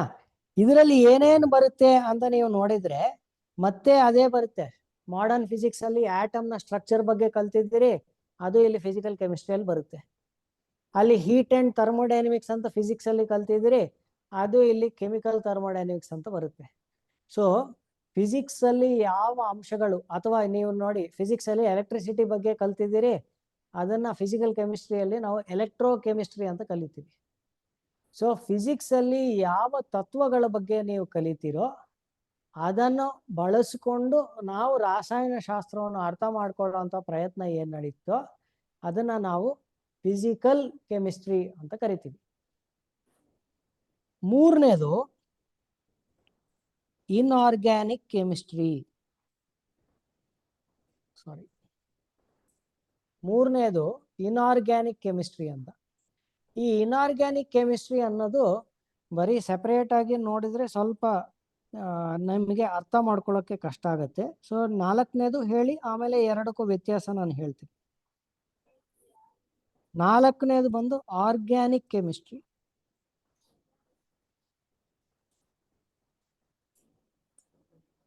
ಈಗ ನೋಡಿ, ಒಂದು ಆರ್ಗ್ಯಾನಿಕ್, ಇನ್ನೊಂದು ಇನ್ಆರ್ಗ್ಯಾನಿಕ್. ಅಂದ್ರೆ ಅದಕ್ಕೆ ಆಂಟನಿಮ್, ಅದು ಅದರ ವಿರುದ್ಧ. ಆರ್ಗ್ಯಾನಿಕ್ ಕೆಮಿಸ್ಟ್ರಿ ಅಂದ್ರೆ ಏನು? ಯಾವ ಕೆಮಿಕಲ್ಸು ಲೈಫ್ಗೆ ಸಂಬಂಧಪಟ್ಟಂಗೆ, ಜೀವಕ್ಕೆ ಸಂಬಂಧಪಟ್ಟಿರುವಂತ ಕೆಮಿಕಲ್ಸ್ ಇದೆಯೋ ಅವೆಲ್ಲಾನು ಆರ್ಗ್ಯಾನಿಕ್ ಕೆಮಿಸ್ಟ್ರಿ ಅಡಿಯಲ್ಲಿ ನಾವು ತಿಳ್ಕೊಂತೀವಿ. ಯಾವ ಕೆಮಿಕಲ್ಸು ಜೀವಕ್ಕೆ ಸಂಬಂಧಪಟ್ಟಿರೋ ಅಲ್ಲವೋ ಅಂತವೆಲ್ಲಾನು ಇನ್ ಆರ್ಗ್ಯಾನಿಕ್. ನಾವು ಇಂಗ್ಲಿಷ್ ಅಲ್ಲಿ ಆಂಟನಿಮ್ಸ್ ಓದ್ತೀವಿ, ಈಕ್ವಾಲಿಟಿ. ಅದಕ್ಕೆ ಆಂಟನಿಮ್ ಅಂದ್ರೆ ಆಪೋಸಿಟ್ ಏನು? ಇನ್ಈಕ್ವಾಲಿಟಿ ಅಂತ, ರೈಟ್? ಸೊ ಈ IN ಅಂತ ಬಂದಿದೆ ಅಂದ್ರೆ ಅದರದ್ದು ಆಪೋಸಿಟ್ ಅಂತ ಅರ್ಥ. ಈಗ ಆರ್ಗ್ಯಾನಿಕ್ ಕೆಮಿಸ್ಟ್ರಿ ಅಂತ ಬಂದಾಗ ನಾವು ಲೆಟ್ಸ್ ಸೇ ಅಡಿಗೆ ಮನೆಯಲ್ಲಿ ನಾವು ಊಟ ಮಾಡಬೇಕಾದ್ರೆ ಅಥವಾ ಊಟವನ್ನು ತಯಾರಿಸ್ಬೇಕಾದ್ರೆ ಯಾವ ಕೆಮಿಕಲ್ಸ್ನ ಬಳಕೆ ಮಾಡ್ತಾ ಇದ್ದೀವಿ ಅಂತ ನಾನು ಯೋಚನೆ ಮಾಡಬೇಕಾದ್ರೆ ಅದು ನಿಮಗೆ ತಕ್ಷಣಕ್ಕೆ ಹೊಡಿಬೇಕು. ನಾನು ಆರ್ಗ್ಯಾನಿಕ್ ಕೆಮಿಸ್ಟ್ರಿ, ಜೀವಕ್ಕೆ ಸಂಬಂಧಪಟ್ಟಿರುವಂಥ ಕೆಮಿಸ್ಟ್ರಿ ಬಗ್ಗೆ ತಿಳ್ಕೊತಾ ಇದ್ದೀನಿ. ಸೊ ಅಡಿಗೆ ಮನೆಯಲ್ಲಿ ಯಾವ ರಸಾಯನಶಾಸ್ತ್ರದ ವಿಭಾಗದಲ್ಲಿ ನಾವು ಚರ್ಚೆ ಮಾಡ್ತೀವಿ ಅಂದರೆ ಅದು ಆರ್ಗ್ಯಾನಿಕ್ ಕೆಮಿಸ್ಟ್ರಿ. ಅದೇ ಒಂದು ಫ್ಯಾಕ್ಟ್ರಿಯಲ್ಲಿ ಸ್ಟೀಲ್ ಫ್ಯಾಕ್ಟ್ರಿ ಇದೆ ಅನ್ಕೊಳ್ಳಿ, ಅವ್ರು ಕಬ್ಬಣ ತಯಾರಿಸ್ತಾ ಇದ್ದಾರೆ, ಸ್ಟೀಲ್ ತಯಾರಿಸ್ತಾ ಇದ್ದಾರೆ ಅನ್ನೋದಾದ್ರೆ, ಅಥವಾ ಪ್ಲಾಸ್ಟಿಕ್ ತಯಾರಿಕೆ ನಡೀತಾ ಇದೆ ಅಂದ್ರೆ ಆ ಫ್ಯಾಕ್ಟ್ರಿಯಲ್ಲಿ ನಡೀತಾ ಇರುವಂತ ರಾಸಾಯನಶಾಸ್ತ್ರ ಯಾವುದು ಅಂತ ನಾವು ತಿಳ್ಕೊಬೇಕಾದ್ರೆ ಅದು ಇನ್ಆರ್ಗ್ಯಾನಿಕ್ ಕೆಮಿಸ್ಟ್ರಿ. ಮೂರನೇ ಉದಾಹರಣೆ, ಯಾವುದಾದ್ರೂ ಔಷಧಿಗಳು ತಯಾರಿಕೆ ಮಾಡುವಂತ ಒಂದು ಫ್ಯಾಕ್ಟ್ರಿ ಇದೆ ಅಂತ ಅನ್ಕೊಳ್ಳೋಣ. ಈ ಔಷಧಿ ಅಂದ್ರೆ ಮನುಷ್ಯರು ತಗೊಳ್ಳೋಂಥ ಒಂದು ಟ್ಯಾಬ್ಲೆಟೋ ಟಾನಿಕ್ಕೋ ಇದ್ರೆ ಅಲ್ಲಿ ರಾಸಾಯನಶಾಸ್ತ್ರಕ್ಕೆ ಸಂಬಂಧಪಟ್ಟಂಗೆ ನಾವು ತಿಳ್ಕೊಬೇಕಂದ್ರೆ ಅಲ್ಲಿ ಆರ್ಗ್ಯಾನಿಕ್ ಕೆಮಿಸ್ಟ್ರಿ ಬೇಕೋ ಇನ್ಆರ್ಗ್ಯಾನಿಕ್ ಕೆಮಿಸ್ಟ್ರಿ ಬೇಕೋ? ಯಾರಾದ್ರೂ ಹೇಳ್ತೀರಾ? ನನ್ನ ಪ್ರಶ್ನೆ ಅರ್ಥ ಆಗಿದೆ ಅನ್ಕೊಂಡಿದ್ದೀನಿ. Sir, organic chemistry. Very good. Organic chemistry ಅಂದ್ರೆ ಮನುಷ್ಯರ ಜೀವಕ್ಕೆ ಸಂಬಂಧಪಟ್ಟಂಗೆ ಅಲ್ಲಿ ರಾಸಾಯನಶಾಸ್ತ್ರದ ಸಂಶೋಧನೆ ನಡೀತಾ ಇದೆ. ಸೊ ಅದು ಸಹ ಆರ್ಗ್ಯಾನಿಕ್ ಕೆಮಿಸ್ಟ್ರಿ. ಇನ್ನೊಂದು, ಈ ಕೆಮಿಸ್ಟ್ರಿಯಲ್ಲೇನೆ ಇನ್ನೊಂದು ನಾವು ಡಿವಿಷನ್ ಇದೆ. ಅದು ನಾವು ಹೆಚ್ಚಿಗೆ ನಿಮ್ಮ ಸ್ಕೂಲ್ ಹಂತದಲ್ಲಿ ನಾವು ಬಳಸೋದು ಕಮ್ಮಿ. ಅನಾಲಿಟಿಕಲ್ ಕೆಮಿಸ್ಟ್ರಿ ಅಂತಾನು ಒಂದಿದೆ. ಈ ಅನಾಲಿಟಿಕಲ್ ಕೆಮಿಸ್ಟ್ರಿ ಅಂದ್ರೆ ಒಂದು ತುಂಬಾ ಸುಲಭವಾದ ಉದಾಹರಣೆ ನಾನು ಕೊಡ್ತೀನಿ.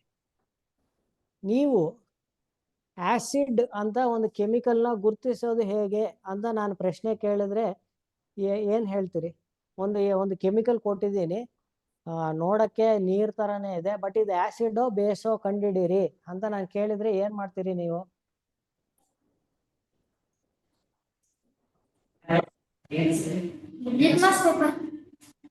Very good. ಲಿಟ್ಮಸ್ ಪೇಪರ್ ಅನ್ನು ಬಳಸ್ತೀರಿ, ಕರೆಕ್ಟಾ? ಒಂದು ಲಿಟ್ಮಸ್ ಪೇಪರ್ ಹಾಕಿದ್ರೆ ಬ್ಲೂ ಲಿಟ್ಮಸ್ ರೆಡ್ ಆಗಿದೆ ಅಂದ್ರೆ, ಕಲರ್ ಚೇಂಜ್ ಆಗಿದೆ ಅಂದ್ರೆ ಅದು ಆಸಿಡ್ ಅಂತ ನಿಮ್ಗೆ ಗೊತ್ತಾಯ್ತು, ಕರೆಕ್ಟಾ?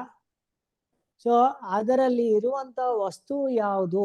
ಯಾವುದೇ ಒಂದು ಕೆಮಿಕಲ್ ಕೊಟ್ರೆ ಏನು ಕೆಮಿಕಲ್ ಇದೆ, ಎಷ್ಟು ಪ್ರಮಾಣದಲ್ಲಿದೆ, ಅದು ಹೇಗೆ ರಿಯಾಕ್ಟ್ ಆಗುತ್ತೆ ಅಂತ ನಾವು ತಿಳ್ಕೊಳ್ಳೋ ಅಂಥದನ್ನ ಅನಾಲಿಟಿಕಲ್ ಕೆಮಿಸ್ಟ್ರಿ ಅಂತ ಕರಿತೀವಿ. ಈ ಅನಾಲಿಟಿಕಲ್ ಕೆಮಿಸ್ಟ್ರಿ ಆಗ್ಬೋದು, ಆರ್ಗ್ಯಾನಿಕ್ ಕೆಮಿಸ್ಟ್ರಿ ಆಗ್ಬೋದು, ಈ ಎಲ್ಲದರಲ್ಲೂ ನೀವು ಮುಂದಕ್ಕೆ ಹೋಗಿ ಇನ್ನೊಂದು 100 ವಿಭಜನೆಗಳು ಮಾಡ್ಬೋದು ವಿಷಯವನ್ನು. ಆದ್ರೆ ನಾವು ತಿಳ್ಕೊಳ್ಳೋದು ಹೆಚ್ಚು ಈ 5 ವಿಷಯಗಳು. ಕೆಮಿಸ್ಟ್ರಿ ಅಂತ ಬಂದಾಗ ಈ 5 ವಿಷಯಗಳು, ಕ್ಲಾಸಿಫಿಕೇಶನ್ ಒಂದು, ನಂತರ ಫಿಸಿಕಲ್ ಕೆಮಿಸ್ಟ್ರಿ, ಮತ್ತೆ ಇನ್ಆರ್ಗ್ಯಾನಿಕ್ ಕೆಮಿಸ್ಟ್ರಿ ಒಂದು, ಆರ್ಗ್ಯಾನಿಕ್, ಕೊನೆಯದಾಗಿ ಅನಾಲಿಟಿಕಲ್ ಕೆಮಿಸ್ಟ್ರಿ. ಈ 5 ವಿಷಯಗಳ ಸಂಬಂಧಪಟ್ಟಂಗೆ, ರಾಸಾಯನಶಾಸ್ತ್ರದ ವಿಷಯಗಳಿಗೆ ಸಂಬಂಧಪಟ್ಟಂಗೆ ಏನಾದರೂ ಪ್ರಶ್ನೆಗಳಿದ್ರೆ ಕೇಳ್ಬೋದು.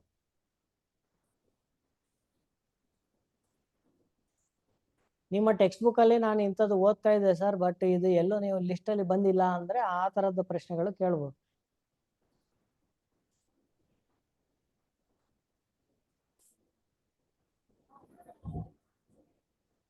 ಸರ್, ಫಿಸಿಕಲ್ ಕೆಮಿಸ್ಟ್ರಿ ಬಗ್ಗೆ ಡೌಟ್ ಐತೆ. ಕೇಳಿ, ಏನ್ ಪ್ರಶ್ನೆ ಅಂತ?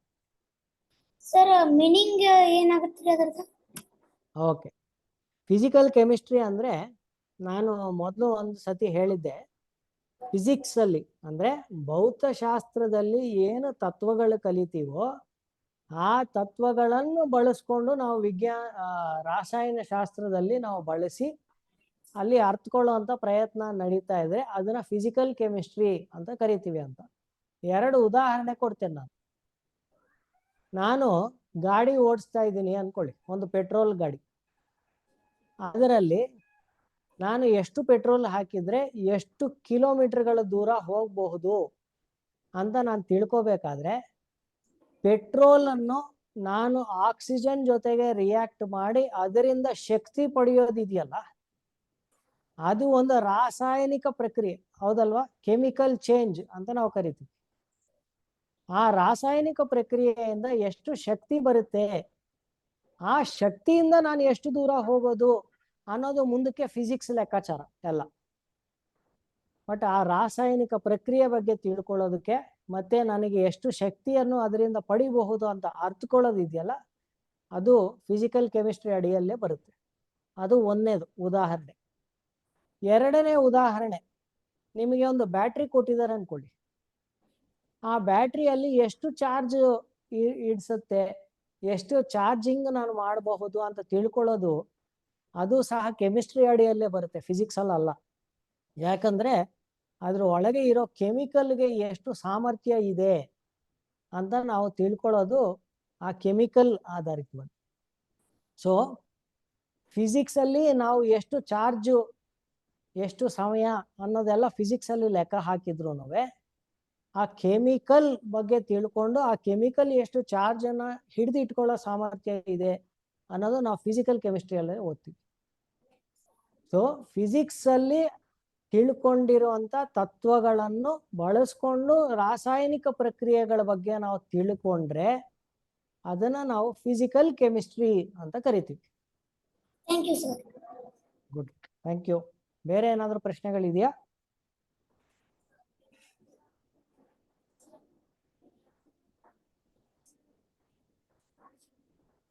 ಓಕೆ, ಬೇರೆ ಏನು ಪ್ರಶ್ನೆಗಳಿಲ್ಲ ಅಂದ್ರೆ ಮೂರನೇ ವಿಷಯದಕ್ಕೆ ಹೋಗೋಣ. ಈಗ ಆಲ್ರೆಡಿ 10 ವಿಷಯಗಳ ಬಗ್ಗೆ ನಾವು ಇಲ್ಲಿ ತಿಳ್ಕೊಂಡಿದ್ದೀವಿ. ಫಿಸಿಕ್ಸ್ ಅಲ್ಲಿ 5 ಮತ್ತೆ ಕೆಮಿಸ್ಟ್ರಿಯಲ್ಲಿ 5 ಆಗಿದೆ. ಈಗ ಬಯಾಲಜಿಯಲ್ಲಿ ಬರುವಂತ 5 ವಿಷಯಗಳು ಯಾವುದು ಅಂತ ನೋಡೋಣ. ಬಯಾಲಜಿಯಲ್ಲಿ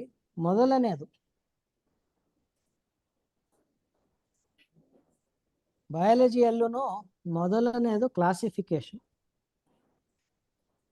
ಜೀವಶಾಸ್ತ್ರ ಅಂತ ನಾವು ಕರೆದಿದ ತಕ್ಷಣ ಯಾವ ಯಾವ ವಸ್ತುಗಳಲ್ಲಿ ಜೀವ ಇದೆಯೋ, ಯಾವ ಪ್ರಾಣಿಗಳಲ್ಲಿ ಜೀವ ಇದೆಯೋ ಅದನ್ನ ಬೇರೆ ಬೇರೆ ಗುಂಪುಗಳಲ್ಲಾಗಿ ಮಾಡೋದೇ ಫಸ್ಟ್ ಕೆಲಸ ನಾವು ಮಾಡೋದು.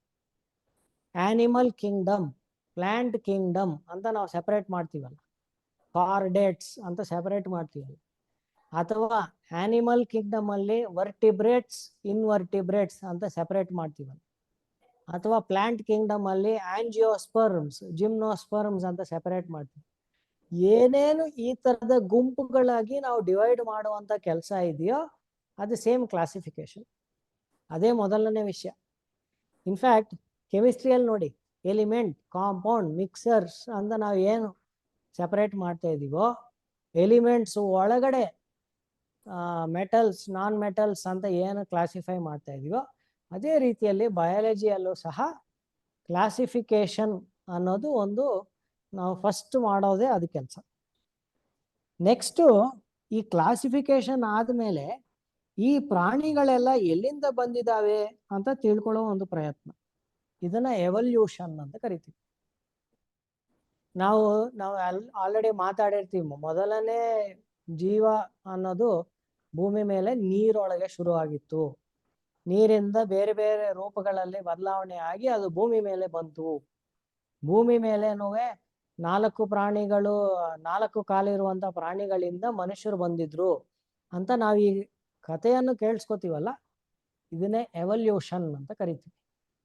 ಜೀವ ಅನ್ನೋದು ಹೇಗೆ ಶುರುವಾಯಿತು, ಅದು ಯಾವ ರೂಪಗಳಲ್ಲಿ ಬದಲಾವಣೆ ಆಗಿದೆ ಅನ್ನೋದು ಇದನ್ನ ಎವಲ್ಯೂಷನ್ ಅಂತ ಕರಿತೀವಿ. ಮೂರನೇದು 2 ಟಾಪಿಕ್ಸ್ ಕಾಂಬಿನೇಷನ್. ಅದು 2 ವಿಷಯಗಳ ಕಾಂಬಿನೇಷನ್. ಒಂದು ಎನಾಟಮಿ ಮತ್ತೆ ಫಿಸಿಯಾಲಜಿ ಅಂತ. ಬಹುಶಃ ಈ 2 ಪದಗಳು ನಿಮಗೆ ಹೊಸದು. ಸೊ ನಿಮಗೆ ಈ ಪದಗಳ ಪರಿಚಯ ಮಾಡೋಣ ಅಂತಾನೆ ನಾನು ಈ 2 ಪದಗಳು ಇಲ್ಲಿ ಬಳಸ್ತಾ ಇದ್ದೀನಿ. ಎನಾಟಮಿ ಅಂದ್ರೆ ಯಾವುದೇ ವಸ್ತುವನ್ನು ನೀವು ನೋಡಿ, ಈ ವಸ್ತುವಿನ ಆಕಾರ ಹೇಗಿದೆ, ವಸ್ತು ಯಾವ ಪದಾರ್ಥದಿಂದ ತಯಾರಾಗಿದೆ ಅಂತ ನೀವು ತಿಳ್ಕೊಳ್ಳೋವಂಥದ್ದು ಇದೆಯಲ್ಲ, ಅದನ್ನ ಎನಾಟಮಿ ಅಂತ ಕರಿತೀವಿ. ಈಗ ನೀವು ಸಸ್ಯಗಳ ಬಗ್ಗೆ ಆದ್ರೆ, ಸಸ್ಯಗಳಿಗೆ ಎಲೆಗಳಿದೆ, ಎಲೆಗಳ ಶೇಪು ಈ ತರ ಇದೆ, ಇದರಲ್ಲಿ ಹಣ್ಣು ಈ ತರ ಬರುತ್ತೆ, ಅದರಲ್ಲಿ ಬೀಜ ಯಾವ ಆಕಾರದಲ್ಲಿದೆ, ಹೂವಿನ ಆಕಾರದ್ದು ನೀವು ತಿಳ್ಕೊಂತೀರಿ, ಬೇರು ಹೇಗಿದೆ ಅಂತ ತಿಳ್ಕೊಂತೀರಿ. ಈ ಏನೇನು ಈಗ ಅದೇ ಪ್ರಾಣಿಗಳಲ್ಲಿ ಬಂದ್ರೆ ಮನುಷ್ಯನ ದೇಹ ತಗೊಂತೀರಿ, ಅದರಲ್ಲಿ systems, digestive system, respiratory system, circulatory system ಅಂತರ ಮತ್ತೆ ಆರ್ಗನ್ಸು ಇವೆಲ್ಲಾನು ಸಸ್ಯಗಳಾಗ್ಬೋದು ಪ್ರಾಣಿಗಳಿರ್ಬೋದು ಅವೆಲ್ಲದ್ರಲ್ಲೂ ಯಾವ ಆಕಾರದಲ್ಲಿದೆ, ಯಾವ ದೇಹ ಹೇಗಿದೆ ಅನ್ನೋದು ತಿಳ್ಕೊಳ್ಳೋದನ್ನ ಎನಾಟಮಿ ಅಂತ ಕರಿತೀವಿ. ಓಕೆ, ಈ ತಿಳ್ಕೊಂಡ ಮೇಲೆ ಇದು ಹೇಗೆ ಕೆಲಸ ಮಾಡುತ್ತೆ ಅನ್ನೋದು ಫಿಸಿಯಾಲಜಿಯಲ್ಲಿ ಬರುತ್ತೆ. ಓಕೆ, ಯಾವಾಗ್ಲೂ ಇನ್ನೊಂದು ನೆನ್ಪಿಟ್ಕೊಳ್ಳಿ, ಏನೇನಿದೆ ಅಂತ ತಿಳ್ಕೊಳ್ಳೋದು ಎನಾಟಮಿ. ನಮ್ಮ ಡೈಜೆಸ್ಟಿವ್ ಸಿಸ್ಟಮ್ ಇದೆ, ಅದು ಬಾಯಿಯಿಂದ ಶುರು ಮಾಡಿ ಲಾರ್ಜ್ ಇಂಟೆಸ್ಟೈನ್ ವರೆಗೆ ಅಥವಾ ಏನಸ್ ವರೆಗೆ ನಾವು ಓದ್ತೀವಿ.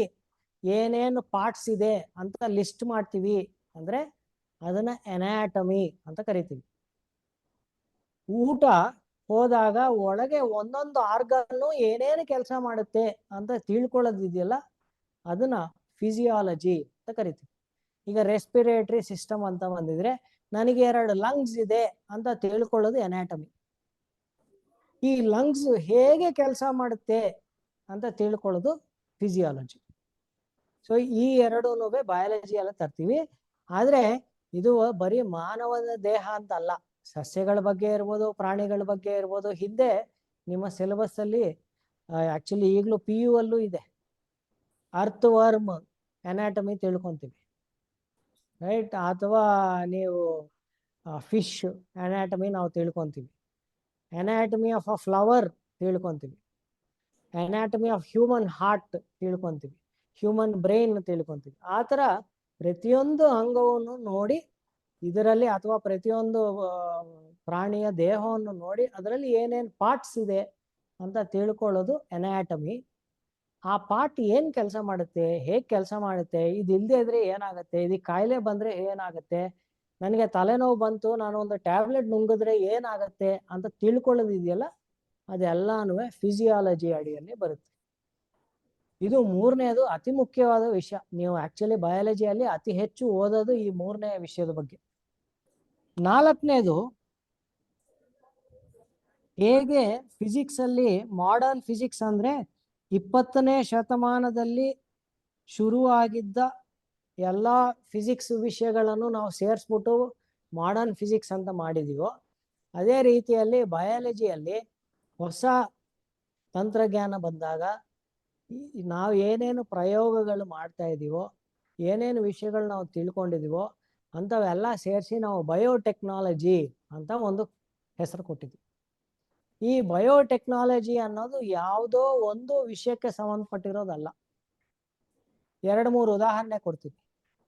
ನಮ್ಮ ಹಳ್ಳಿಗಳ ಕಡೆ ಏನೋ ವ್ಯವಸಾಯ ಮಾಡ್ತಾ ಇದ್ರೆ ಹೈಬ್ರಿಡ್ ವೆರೈಟಿ ಬಂದಿದೆ ಒಂದು ಸಸ್ಯ ಅಂತ ನಾವು ಹೇಳ್ತೀವಿ. ಹೈಬ್ರಿಡ್ ವೆರೈಟಿಯನ್ನು ನಾವು ಯಾರೋ ವಿಜ್ಞಾನಿಗಳು ಕಂಡುಹಿಡಿದಿದ್ದಾರೆ ಅಂದ್ರೆ ಅದು ಬಯೋಟೆಕ್ನಾಲಜಿ ಅಡಿಯಲ್ಲೇ ಕೆಲಸ ಮಾಡಿರ್ತಾರೆ. ಅಥವಾ ಯಾರಿಗೋ ಕೈ ಇಲ್ಲ, ಅವ್ರಿಗೆ ಹೊಸ ಕೈಯನ್ನು ಒಂದು ಡಿಸೈನ್ ಮಾಡಿದ್ದಾರೆ, ಇವನೇನು ಯೋಚನೆ ಮಾಡ್ತಾನೋ ಅದು ಈ ಕೈ ಹೋಗಿ ಆ ಕೆಲಸ ಮಾಡುತ್ತೆ ಅಂದ್ರೆ ಅದು ಬಯೋಟೆಕ್ನಾಲಜಿಯಲ್ಲೇ ಬಂದಿರುವಂಥ ಒಂದು ಸಂಶೋಧನೆ ಮುಖಾಂತರ ಬಂದಿರೋದು. ಅಥವಾ ಯಾವುದೋ ಒಂದು ಕಾಯಿಲೆ ಇದೆ, ಆ ಕಾಯಿಲೆಗೆ ಯಾವ ಔಷಧಿ ಸರಿಯಾಗಿ ಕೆಲಸ ಮಾಡುತ್ತೆ, ಯಾವ ಔಷಧಿ ಕೊಡಬಾರ್ದು, ಯಾವ್ದು ಕೊಡ್ಬೋದು ಅಂತ ಯೋಚನೆ ಮಾಡೋದು ಸಹ ಈ ಬಯೋಟೆಕ್ನಾಲಜಿಯಲ್ಲಿ ಬಂದಿದೆ. ಅಂದ್ರೆ 20ನೇ ಶತಮಾನದಿಂದ ಮುಂದಕ್ಕೆ ನಾವು ಮಾಡ್ತಾ ಇರುವಂತಹ ಸಂಶೋಧನೆಗಳ ವಿಷಯಗಳು ಏನಿದೆಯೋ ಅವೆಲ್ಲಾನು ಸೇರಿಸಿ ನಾವು ಬಯೋಟೆಕ್ನಾಲಜಿ ಅಂತ ಮಾಡಿದ್ವಿ. ಇದು ಫಿಸಿಕ್ಸ್ ಅಲ್ಲಿ ಮಾಡರ್ನ್ ಫಿಸಿಕ್ಸ್ ನಾನು ಹೇಗೆ ಹೇಳಿದ್ದೀನೋ ಅದೇ ರೀತಿಯಲ್ಲಿ ಈ ಬಯೋಟೆಕ್ನಾಲಜಿನೂ ತುಂಬಾ ಕಡಿಮೆ ಸಮಯದಲ್ಲಿ ನಾವು ಹೆಚ್ಚು ವಿಷಯಗಳು ಈಗ ಸಂಶೋಧನೆ ಆಗಿರೋವೆಲ್ಲ ಸೇರಿಸಿದ್ವಿ. ಬಯಾಲಜಿಯಲ್ಲಿ ಕೊನೆಯದು ವಿಷಯ ಎಕಾಲಜಿ ಅಥವಾ ಎನ್ವೈರ್ಮೆಂಟ್ ಅಂತಾನು, ಎನ್ವೈರ್ಮೆಂಟಲ್ ಸ್ಟಡೀಸ್ ಅಂತಾನು ಬರಿಬೋದು. ಇದೇನಂದ್ರೆ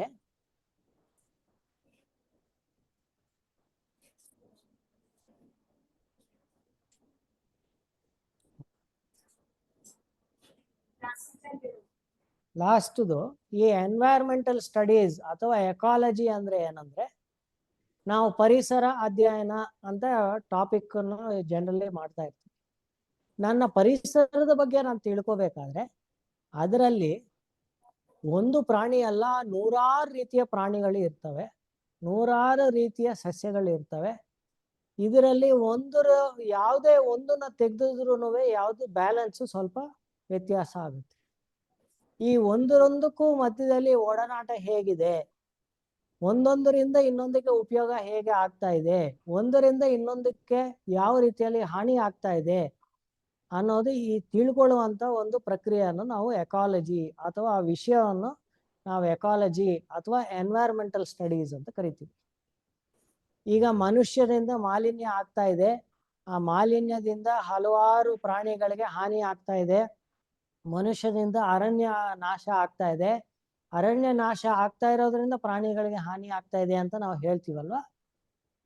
ಅಂಥವೆಲ್ಲಾನು ಈ ಎಕಾಲಜಿ ಅಥವಾ ಎನ್ವೈರನ್ಮೆಂಟಲ್ ಸ್ಟಡೀಸ್ ಅಡಿಯಲ್ಲಿ ನಾವು ತಿಳ್ಕೊತೀವಿ. ಸೊ ಒಟ್ಟು ಈಗ 15 ವಿಷಯಗಳ ಬಗ್ಗೆ ನಾನು ಇಲ್ಲಿ ಹೇಳಿದ್ದೆ. ಈ 15 ವಿಷಯಗಳು ನಿಮ್ಮ ಟೆಕ್ಸ್ಟ್ ಬುಕ್ ಅಲ್ಲಿ ಇರುವಂಥದ್ದೇ, ಆದ್ರೆ ಈ ಹೆಸರಲ್ಲಿ ಇಲ್ಲದೆ ಇರ್ಬೋದು, ಬೇರೆ ಬೇರೆ ಹೆಸರುಗಳಲ್ಲಿ ಇರುತ್ತೆ. ಈ 15 ವಿಷಯಗಳದ್ದು ಒಂದಾದ್ರೆ ಒಂದು ಪ್ರತಿಯೊಂದೂ ಬೇರೆ ಬೇರೆ ಹಂತಗಳಲ್ಲಿ ನಿಮ್ಗೆ ವಿಷಯಗಳು ಸಹ ಪರಿಚಯ ಆಗಿರುತ್ತೆ. ನಾವು ಮಾಡ್ತಾ ಇರೋವಂಥದ್ದು ಕೆಲಸ ಏನಂದ್ರೆ, ಮುಂದಿನ 15 ಕ್ಲಾಸ್ ಅಲ್ಲಿ ಈ ಒಂದೊಂದು ವಿಷಯದ ಬಗ್ಗೆ ಒಂದು ಹೊಸ ವಿಚಾರವನ್ನು ನಿಮ್ಗೆ ಪರಿಚಯ ಮಾಡುವಂತ ಪ್ರಯತ್ನ ನಡೆಯುತ್ತೆ. ಈಗ ಬಯಾಲಜಿಗೆ ಸಂಬಂಧಪಟ್ಟಂಗೆ ಏನಾದರೂ ಪ್ರಶ್ನೆಗಳಿದ್ರೆ ಕೇಳ್ಬೋದು. ಅದ್ರ ನಂತರ ಓವರ್ ಆಲ್ ಈ ಸೆಷನ್ಗೆ ಸಂಬಂಧಪಟ್ಟಂಗೆ ನಿಮ್ಗೆ ಏನಾದರೂ ಗೊಂದಲಗಳಿದ್ರು ಸಹ ಕೇಳ್ಬೋದು. ಮೊದಲನೇದಾಗಿ ಜೀವಶಾಸ್ತ್ರಕ್ಕೆ ಸಂಬಂಧಪಟ್ಟಂಗೆ ಏನಾದರೂ ಪ್ರಶ್ನೆಗಳಿದ್ರೆ ಕೇಳ್ಬೇಕಂತಿದ್ರೆ ಕೇಳ್ಬೋದು.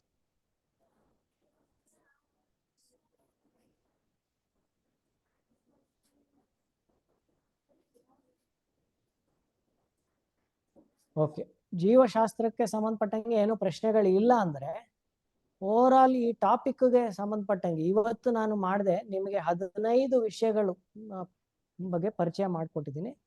ಇದರ ಬಗ್ಗೆ ಅಥವಾ ನೀವು ಈ ಮುಂದಿನ ಸೆಷನ್ಗಳ ಬಗ್ಗೆ ಏನಾದ್ರು ಪ್ರಶ್ನೆ ಕೇಳೋದಿದ್ರೆ ಕೇಳ್ಬೋದು.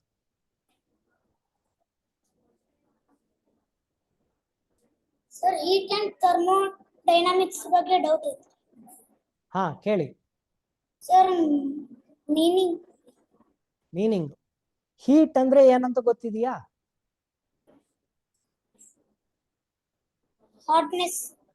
ಹಾ, ಹೀಟ್ ಅನ್ನೋದು hotness. Very good. So heat ಅನ್ನೋದು ಅಥವಾ ನಾವು ಒಂದೊಂದ್ಸತಿ ಥರ್ಮಲ್ ಎನರ್ಜಿ ಅಂತ ಪದ ಬಳಸ್ತೀವಿ, ಅದು ಸಹ ಒಂದು ಎನರ್ಜಿ, ಅಂದ್ರೆ ಶಕ್ತಿಯ ಒಂದು ರೂಪ. ಈ ಹೀಟ್ ಎನರ್ಜಿಯಲ್ಲಿ ಒಂದು ವಸ್ತುವಿನಿಂದ ಇನ್ನೊಂದು ವಸ್ತುವಿಗೆ ನಾವು ಹೀಟ್ ಪಾಸ್ ಆನ್ ಮಾಡೋದಾದ್ರೆ ಎಷ್ಟು ಶಕ್ತಿಯನ್ನು ಬೇಕು ಅನ್ನೋದ್ರ ಬಗ್ಗೆ ತಿಳ್ಕೊಳ್ಳೋ ಅಂತ ಪ್ರಕ್ರಿಯೆನ ನಾವು ಇದನ್ನ ಹೀಟ್ ಅಂತ ಅನ್ನೋ ವಿಷಯದಲ್ಲಿ ಓದ್ತೀವಿ. ಇನ್ನೊಂದು ಉದಾಹರಣೆ ಬೇಕಾದ್ರೆ ಕೊಡ್ತೀನಿ ನಾನು. ಈಗ ನೀವು ಹಾಲು ಕಾಯಿಸ್ತಾ ಇದ್ರಿ ಅನ್ಕೊಳ್ಳಿ, 1 ಲೀಟರ್ ಹಾಲು ಕಾಯಿಸೋದಾದ್ರೆ ಹಾಲು ಕಾಯಿಸೋದಕ್ಕೆ ನಾನು ಸ್ಟವ್ ಮೇಲೆ ಇಟ್ಟಾಗ ಅದಕ್ಕೆ 20 degree temperature, 20 degree centigrade temperature ಇದ್ರೆ, ಹಾಲು ಕುದಿಬೇಕು ಅಂದ್ರೆ ಒಂದು 75-80 ಡಿಗ್ರಿ ಸೆಂಟಿಗ್ರೇಡ್ ವರೆಗೆ ಹೋಗ್ಬೇಕು ಅಂದ್ರೆ 1 ಲೀಟರ್ ಹಾಲಿಗೆ ನಾನು ಎಷ್ಟು ಶಕ್ತಿಯನ್ನು ಬೇಕು ಅಂತ ನಾನು ಎಸೆಸ್ ಮಾಡೋದಿದೆಯಲ್ಲ, ನಾನು ತಿಳ್ಕೊಳ್ಳೋಂಥ ಒಂದು ಪದ್ಧತಿ ಇದೆಯಲ್ಲ, ಅದನ್ನ ಹೀಟ್ ಅಡಿಯಲ್ಲಿ ಓದ್ತೀವಿ. ಇದೇ ವಿಷಯನ, ಈ ಹೀಟನ್ನು ಸ್ವಲ್ಪ ಮುಂದಕ್ಕೆ ನಾವು ಹೋಗಿ ಯಾವ ರೀತಿಯಲ್ಲಿ ಇದನ್ನ ಬಳಕೆ ಮಾಡ್ತೀವಿ ಅಂದ್ರೆ, ಹಳೆ ಕಾಲದ್ದು ಸ್ಟೀಮ್ ಇಂಜಿನ್ಗಳಿತ್ತು. ನೀವು ಸಿನಿಮಾಗಳಲ್ಲಿ ನೋಡಿರ್ತೀರಿ, ಒಂದು ಆವಿ ಬರ್ತಾ ಇರುತ್ತೆ ರೈಲ್ವೆ ಇಂಜಿನ್ ಪಕ್ಕದಲ್ಲಿ. ಅಲ್ಲಿ ಇಂಧನವಾಗಿ ಇಜ್ಜಲ್ನ ಯೂಸ್ ಮಾಡೋರು, ಅದನ್ನ ಆಗಿ ನೀರನ್ನು ಆವಿ ತರ ಮಾಡಿ ಆ ಆವಿ ಹೋಗಿ ಅದೇ ಸ್ಟೀಮ್ ಬಂದು ಇಂಜನ್ನ ಮುಂದಕ್ಕೆ ತಳ್ಕೊಂಡು ಹೋಗುವಂತೆ ಒಂದು ಪ್ರಕ್ರಿಯೆ ಇತ್ತು. ಅದರ ಬಗ್ಗೆ ನಾನು ತಿಳ್ಕೊಬೇಕಾದ್ರೆ ಅದನ್ನ ಥರ್ಮೋಡೈನಮಿಕ್ಸ್ ಅಡಿಯಲ್ಲಿ ತಿಳ್ಕೊಂತೀವಿ. ಈ ಥರ್ಮೋಡೈನಮಿಕ್ಸ್ ಅನ್ನೋ ಪದಾನು ನೀವು ನೋಡಿದ್ರೆ ಥರ್ಮೋ ಅನ್ನೋದು ಒಂದು ಪದ, ಡೈನಮಿಕ್ಸ್ ಅನ್ನೋದು ಒಂದು ಪದ. ಥರ್ಮೋ ಅಂದ್ರೆ ಥರ್ಮಲ್, ಹೀಟ್. ಈ ಹೀಟ್ ಅನ್ನೋ ಪದಾನೇ ಇಲ್ಲಿ ಬಂತು. ಡೈನಮಿಕ್ಸ್ ಅನ್ನೋದು ಮೆಕ್ಯಾನಿಕ್ಸ್ ಅಡಿಯಲ್ಲಿ 2 ಟಾಪಿಕ್ ಇದೆ, ಅದರಲ್ಲಿ 2ನೇ ಟಾಪಿಕ್ ಡೈನಮಿಕ್ಸ್ ಅನ್ನೋದು. ಡೈನಮಿಕ್ಸ್ ಅಂದ್ರೆ ಏನು ಅಂದ್ರೆ ಬಲ ಅಥವಾ ಶಕ್ತಿಯ ಬಗ್ಗೆ ನಾವು ತಿಳ್ಕೊಳ್ಳುವಂತ ಒಂದು ಪ್ರಯತ್ನ. ಸೊ ಥರ್ಮೋಡೈನಮಿಕ್ಸ್ ಅಂದ್ರೆ ಏನು? ಹೀಟ್ ಅನ್ನು ಬಳಸ್ಕೊಂಡು ನಾನೇನಾದ್ರೂ ಬಲ ಪ್ರಯೋಗ ಮಾಡ್ತಾ ಇದ್ರೆ ಅದ್ರ ಬಗ್ಗೆ ನಾನು ತಿಳ್ಕೊಳ್ಳೋದು ಥರ್ಮೋಡೈನಮಿಕ್ಸ್ ಅಲ್ಲಿ. Okay, thank you sir. Thank you.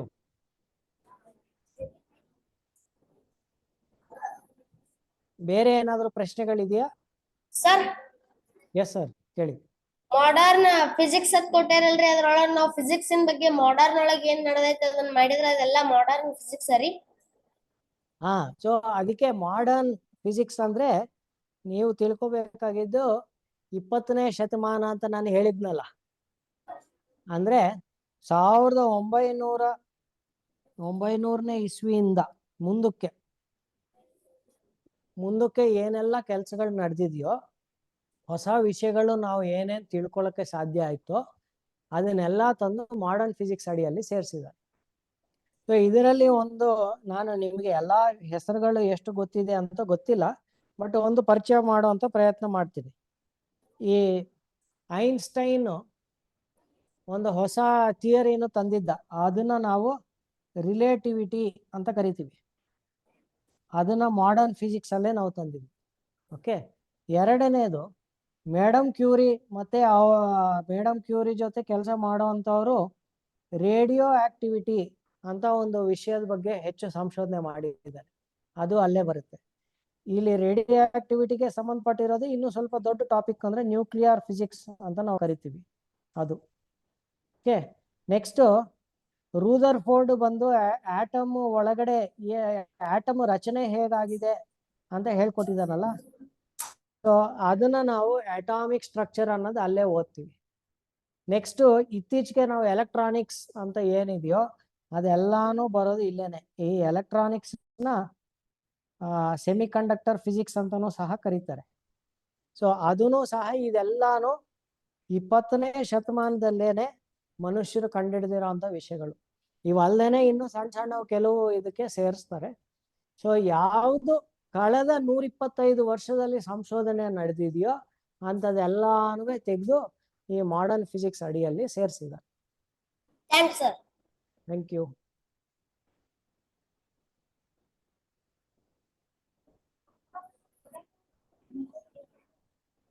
Okay, ಬೇರೆ ಏನಾದರೂ ಪ್ರಶ್ನೆಗಳಿದೆಯಾ?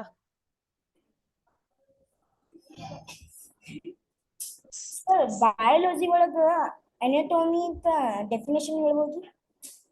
ಹಾ, ಅನಾಟಮಿ ಅನ್ನೋದಕ್ಕೆ ಇದು ನಾನು ಹೇಳಿದ್ನಲ್ಲ, ಇದು ಸ್ಟ್ರಕ್ಚರ್ ಬಗ್ಗೆ ತಿಳ್ಕೊಳ್ಳೋಂಥದ್ದು.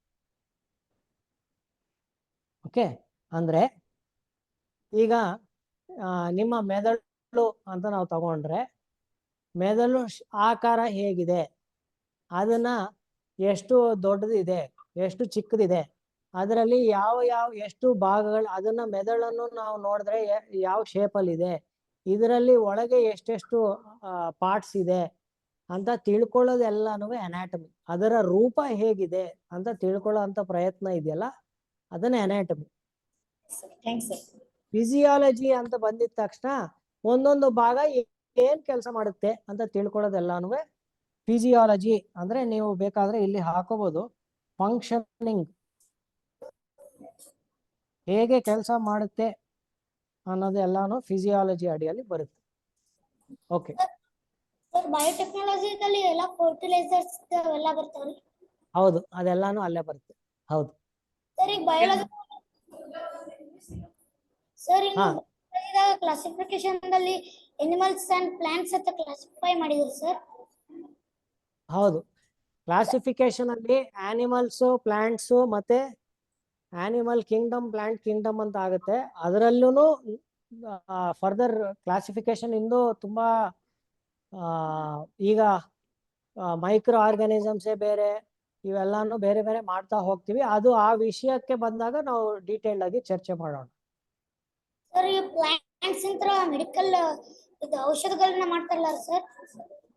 ಹೌದು, ಕೆಮಿಸ್ಟ್ರಿದಾಗ ಬರುತ್ತೆ, ಬಯಾಲಜಿದಾಗ ಬರುತ್ತೆ ಸರ್? ಹಾ, ಸೊ ವೆರಿ ಗುಡ್ ಕ್ವೆಶನ್. ಈಗ ಔಷಧಿಗಳು ಬಗ್ಗೆ ನಾವು ಓದ್ತೀವಲ್ಲ, ಅದು ಕೆಮಿಸ್ಟ್ರಿಯಲ್ಲಿ ಬರುತ್ತಾ ಬಯಾಲಜಿಯಲ್ಲಿ ಬರುತ್ತಾ ಅಂತ ಇವರ ಪ್ರಶ್ನೆ. ನಾವು ಇಂಟರ್ ಡಿಸಿಪ್ಲಿನರಿ ಟಾಪಿಕ್ಸ್ ಅಂತ ಹೇಳ್ತೀವಿ. ಈಗ ಎರಡೇ ಉದಾಹರಣೆ ನಾನು ಕೊಡ್ತೀನಿ. ಈಗ ಇಂಜಿನಿಯರಿಂಗ್ ಯಾರಾದ್ರೂ ಓದ್ತಾ ಇದ್ರೆ ಅವರು ಹೆಚ್ಚಿನ ಪ್ರಮಾಣಕ್ಕೆ ಫಿಸಿಕ್ಸ್ಗೆ ಸಂಬಂಧಪಟ್ಟಿರುವಂತ ವಿಷಯಗಳನ್ನು ಇಂಜಿನಿಯರಿಂಗ್ ಅಲ್ಲಿ ಓದ್ತಾರೆ. ಆದರೆ ಇಂಜಿನಿಯರಿಂಗ್ ಅಲ್ಲೂ ಒಂದು ಕೆಮಿಕಲ್ ಇಂಜಿನಿಯರಿಂಗ್ ಅಂತಾನೆ ಒಂದು ಬ್ರಾಂಚ್ ಇದೆ. ರಾಸಾಯನ ಶಾಸ್ತ್ರವನ್ನು ಒಂದು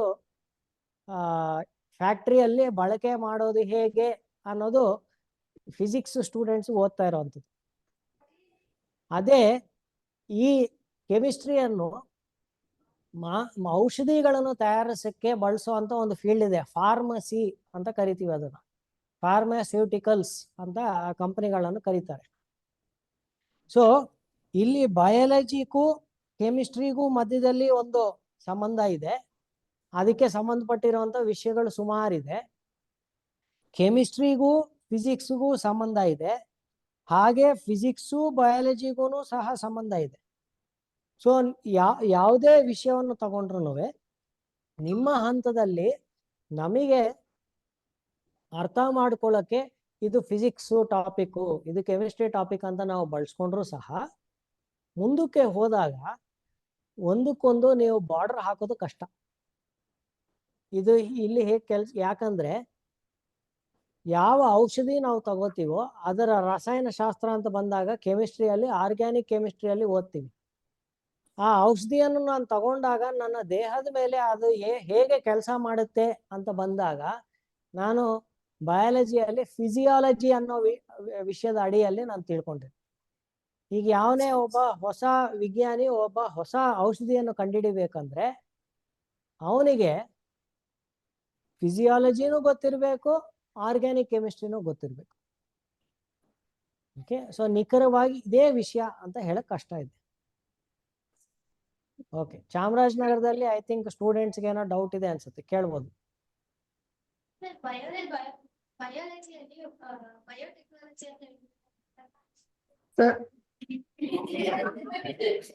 ಒಂದೇ ನಿಮಿಷ, ಚಾಮರಾಜನಗರದಲ್ಲಿ ಆ ಸ್ಟೂಡೆಂಟ್ ಏನ್ ಪ್ರಶ್ನೆ ಕೇಳಿದ್ರು ಸ್ವಲ್ಪ ಮುಂದಕ್ಕೆ ಬಂದು ಇನ್ನೊಂದ್ಸತಿ ರಿಪೀಟ್ ಮಾಡ್ತೀರಾ?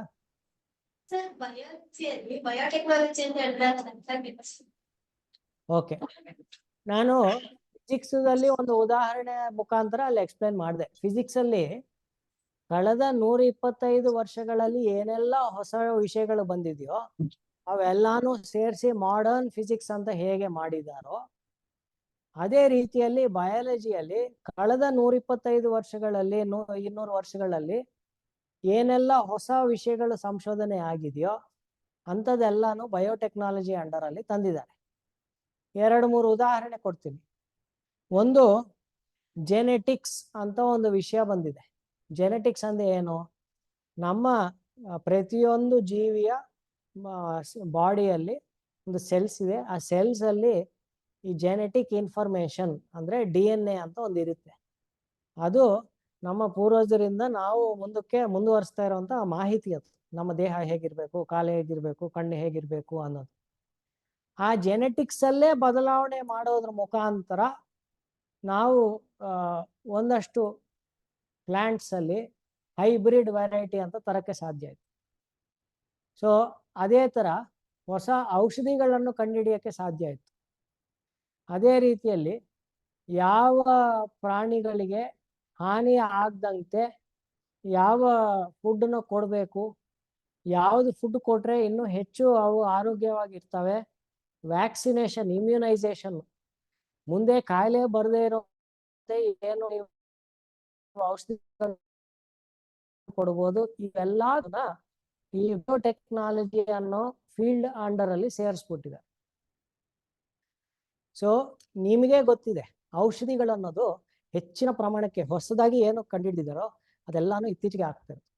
ಇದರಲ್ಲೇನೆ ಹೊಸ ಹೊಸ ವಿಷಯಗಳು ಈಗ ಬರ್ತಾ ಇದೆ. ಇಂಪ್ಲಾಂಟ್ಸ್ ಅಂತ ಬರ್ತಾ ಇದೆ. ಇಂಪ್ಲಾಂಟ್ಸ್ ಅಂದ್ರೆ ಈಗ ನೀವು ನೋಡಿರ್ತೀರಿ, ಯಾರಿಗಾದ್ರೂ ಹಾರ್ಟ್ ಅಟ್ಯಾಕ್ ಆ ಥರ ಆಗಿರ್ಬೋದು. ಎಲ್ಲರಿಗೂ ಮಾಡಲ್ಲ ಅದು, ಕೆಲವರಿಗೆ ಹಾರ್ಟ್ ಅಟ್ಯಾಕ್ ಆದಾಗ ಅವ್ರದ್ದು ಹಾರ್ಟ್ ರಿದಮ್ ಸರಿ ಇರಲ್ಲ. ಆ ಹಾರ್ಟ್ ರಿದಮ್ ಸರಿ ಆಗ್ಲಿ ಅಂತ ಒಂದು ಎಲೆಕ್ಟ್ರಾನಿಕ್ ಡಿವೈಸ್ ಒಂದು ಅವ್ರ ದೇಹದಲ್ಲಿ ಹಾರ್ಟ್ಗೆ ಕನೆಕ್ಟ್ ಮಾಡಿ ಅಳವಡಿಸ್ತಾರೆ. ಅದನ್ನ ಪೇಸ್ ಮೇಕರ್ ಅಂತ ಕರೀತಾರೆ.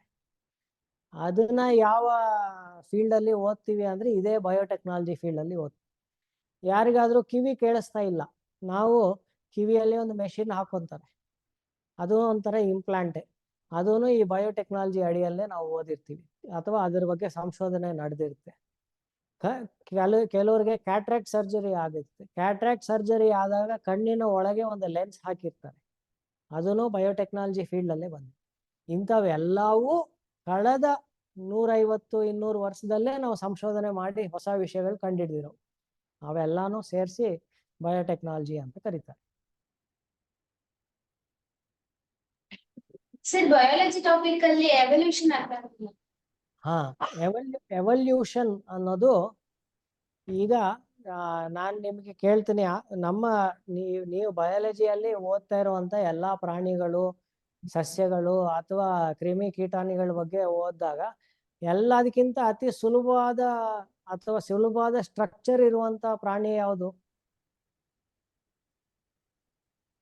ಮೈಕ್ರೋ ಆರ್ಗ್ಯಾನಿಸಮ್ಸ್ ಅಲ್ಲಿ ನೀವು ನೋಡಿರ್ತೀರ, ಈ ಅಮೀಬಾ ಈ ತರದ್ ಇಲ್ಲ ಇದ್ರೆ, ಬ್ಯಾಕ್ಟೀರಿಯಾ ಇದ್ರೆ ತುಂಬಾ ಸಣ್ಣದಾಗಿ ಒಂದೇ ಒಂದು ಸೆಲ್ ಇರುತ್ತೆ. ಅದೇ ಮಾನವನ ದೇಹ ಬರೋಷ್ಟೊತ್ತಿಗೆ ಕೋಟಿಗಟ್ಟಲೆ ಸೆಲ್ಸ್ ಇದೆ, ರೈಟ್? ಸೊ ಜೀವ ಎಲ್ಲಿಂದ ಶುರು ಆಯ್ತು ಭೂಮಿ ಮೇಲೆ ಅಂತ ನೀವು ಯೋಚನೆ ಮಾಡಿದ್ರೆ, ಒಂದು ಸೆಲ್ ಇರುವಂತ ಒಂದು ಮೈಕ್ರೋ ಆರ್ಗ್ಯಾನಿಸಮ್ ಇಂದ ಶುರುವಾಗಿ ಇದು ಯಾವ ರೀತಿಯಲ್ಲಿ ದೊಡ್ಡದಾಗಿ ಬೆಳೆದು ಬೆಳೆದು ಬೆಳೆದು ಯಾವ ರೀತಿಯಲ್ಲಿ ಡೈವರ್ಸಿಫೈ ಅಂದ್ರೆ ಬೇರೆ ಬೇರೆ ರೂಪಗಳಲ್ಲಿ ರೂಪಗಳು ತಗೊಂಡು, ಒಂದು ಆನೆನೂ ಅದೇ ಬ್ಯಾಕ್ಟೀರಿಯಾದಿಂದ ಶುರು ಆಗಿದೆ, ಆಲ್ಗೆ, ಬ್ಲೂ ಗ್ರೀನ್ ಆಲ್ಗೆಯಿಂದ ಶುರು ಆಗಿತ್ತು. ಒಬ್ಬ ಮನುಷ್ಯನೂ ಅದೇ ಆಲ್ಗೆಯಿಂದ ಶುರು ಆಗಿ ಬದಲಾವಣೆ ಆಗಿ ಲಕ್ಷಗಟ್ಟಲೆ ವರ್ಷಗಳಲ್ಲಿ ಬದಲಾವಣೆ ಆಗಿ ಇವತ್ತು ನಾವು ನೋಡ್ತಾ ಇರುವಂತ ಜೀವಗಳೆಲ್ಲಾನು ಆ ತರ ಶುರುವಾಗಿ ಹೇಗೆ ಬೆಳ್ಕೊಂಡು ಬಂದಿದೆ ಅಂತ ತಿಳ್ಕೊಳ್ಳೋದು ಎವಲ್ಯೂಷನ್. ಓಕೆ, ನಾವು ಹೇಳ್ತೀವಿ ನಾವು ಕೋತಿಗಳಿಂದ ಬದಲಾವಣೆ ಆಗಿರುವಂತ ಬದಲಾವಣೆ ಆಗಿ ನಾವು ಮನುಷ್ಯರಾಗಿದ್ದೀವಿ ಅಂತ ಹೇಳ್ತೀವಿ. ಈ ಬದಲಾವಣೆ ಹೇಗಾಯ್ತು, ಬದಲಾವಣೆ ಆಗ್ಬೇಕಾದ್ರೆ ಬೇರೆ ಬೇರೆ ಹಂತಗಳು ಏನೇನಿತ್ತು ಅಂತ ತಿಳ್ಕೊಳ್ಳೋದಿದೆಯಲ್ಲ, ಅದನ್ನ ನಾವು ಎವಲ್ಯೂಷನ್ ಅಡಿಯಲ್ಲಿ ತಿಳ್ಕೊಳ್ತೀವಿ.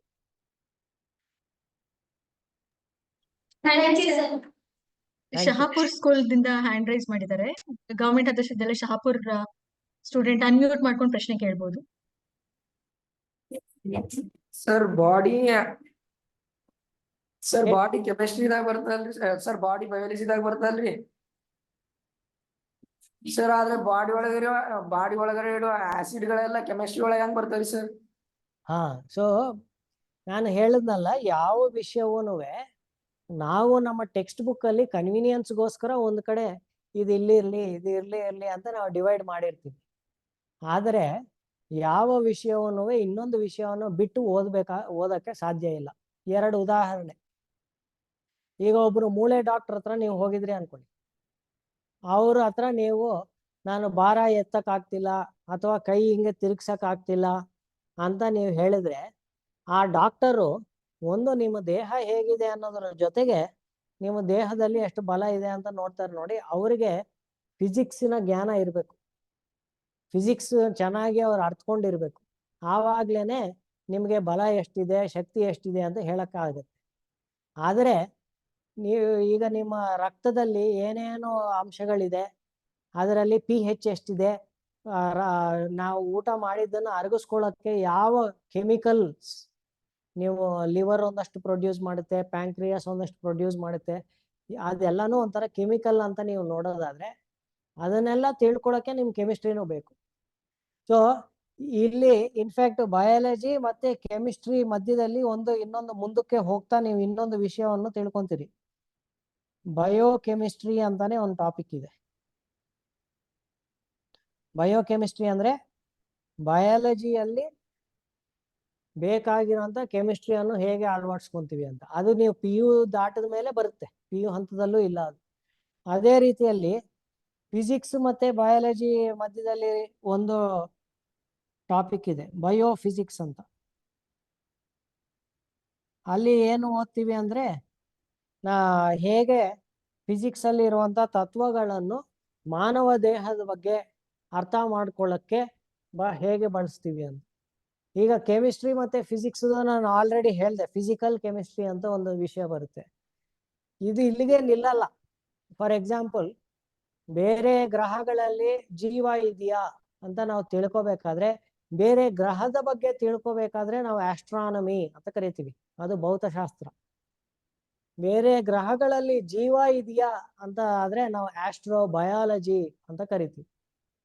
ಅಥವಾ ಬೇರೆ ಗ್ರಹಗಳು ಯಾವ ಕೆಮಿಕಲ್ ಇಂದ ತಯಾರಿಕೆ ಆಗಿದೆ, ಯಾವ ಕೆಮಿಕಲ್ ಅದರಲ್ಲಿ ಇದೆ ಅಂದ್ರೆ ಅದನ್ನೇ ಆಸ್ಟ್ರೋ ಕೆಮಿಸ್ಟ್ರಿ. ಆ ಥರ ಯಾವ ವಿಷಯವನ್ನು ಬರೀ ನಾನು ಇಂಥದೇ ಓದ್ತೀನಿ ಅಂದ್ರೆ ಆಗಲ್ಲ. ಇನ್ನೊಂದನ್ನ ಅರ್ಥ ಮಾಡ್ಕೋಬೇಕಾದ್ರೆ ಬೇರೆ ಬೇರೆ ವಿಷಯಗಳನ್ನು ತಿಳ್ಕೊಬೇಕು. ಒಳ್ಳೆ ಪ್ರಶ್ನೆ, ತುಂಬಾ ಒಳ್ಳೆ ಪ್ರಶ್ನೆ ಕೇಳಿದ್ವಿ.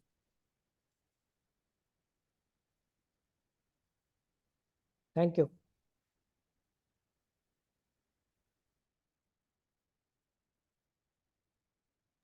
ಓಕೆ, ತುಂಬಾ ಚೆನ್ನಾಗಿ ಭಾಗವಹಿಸಿದ್ರಿ ಎಲ್ಲರೂ.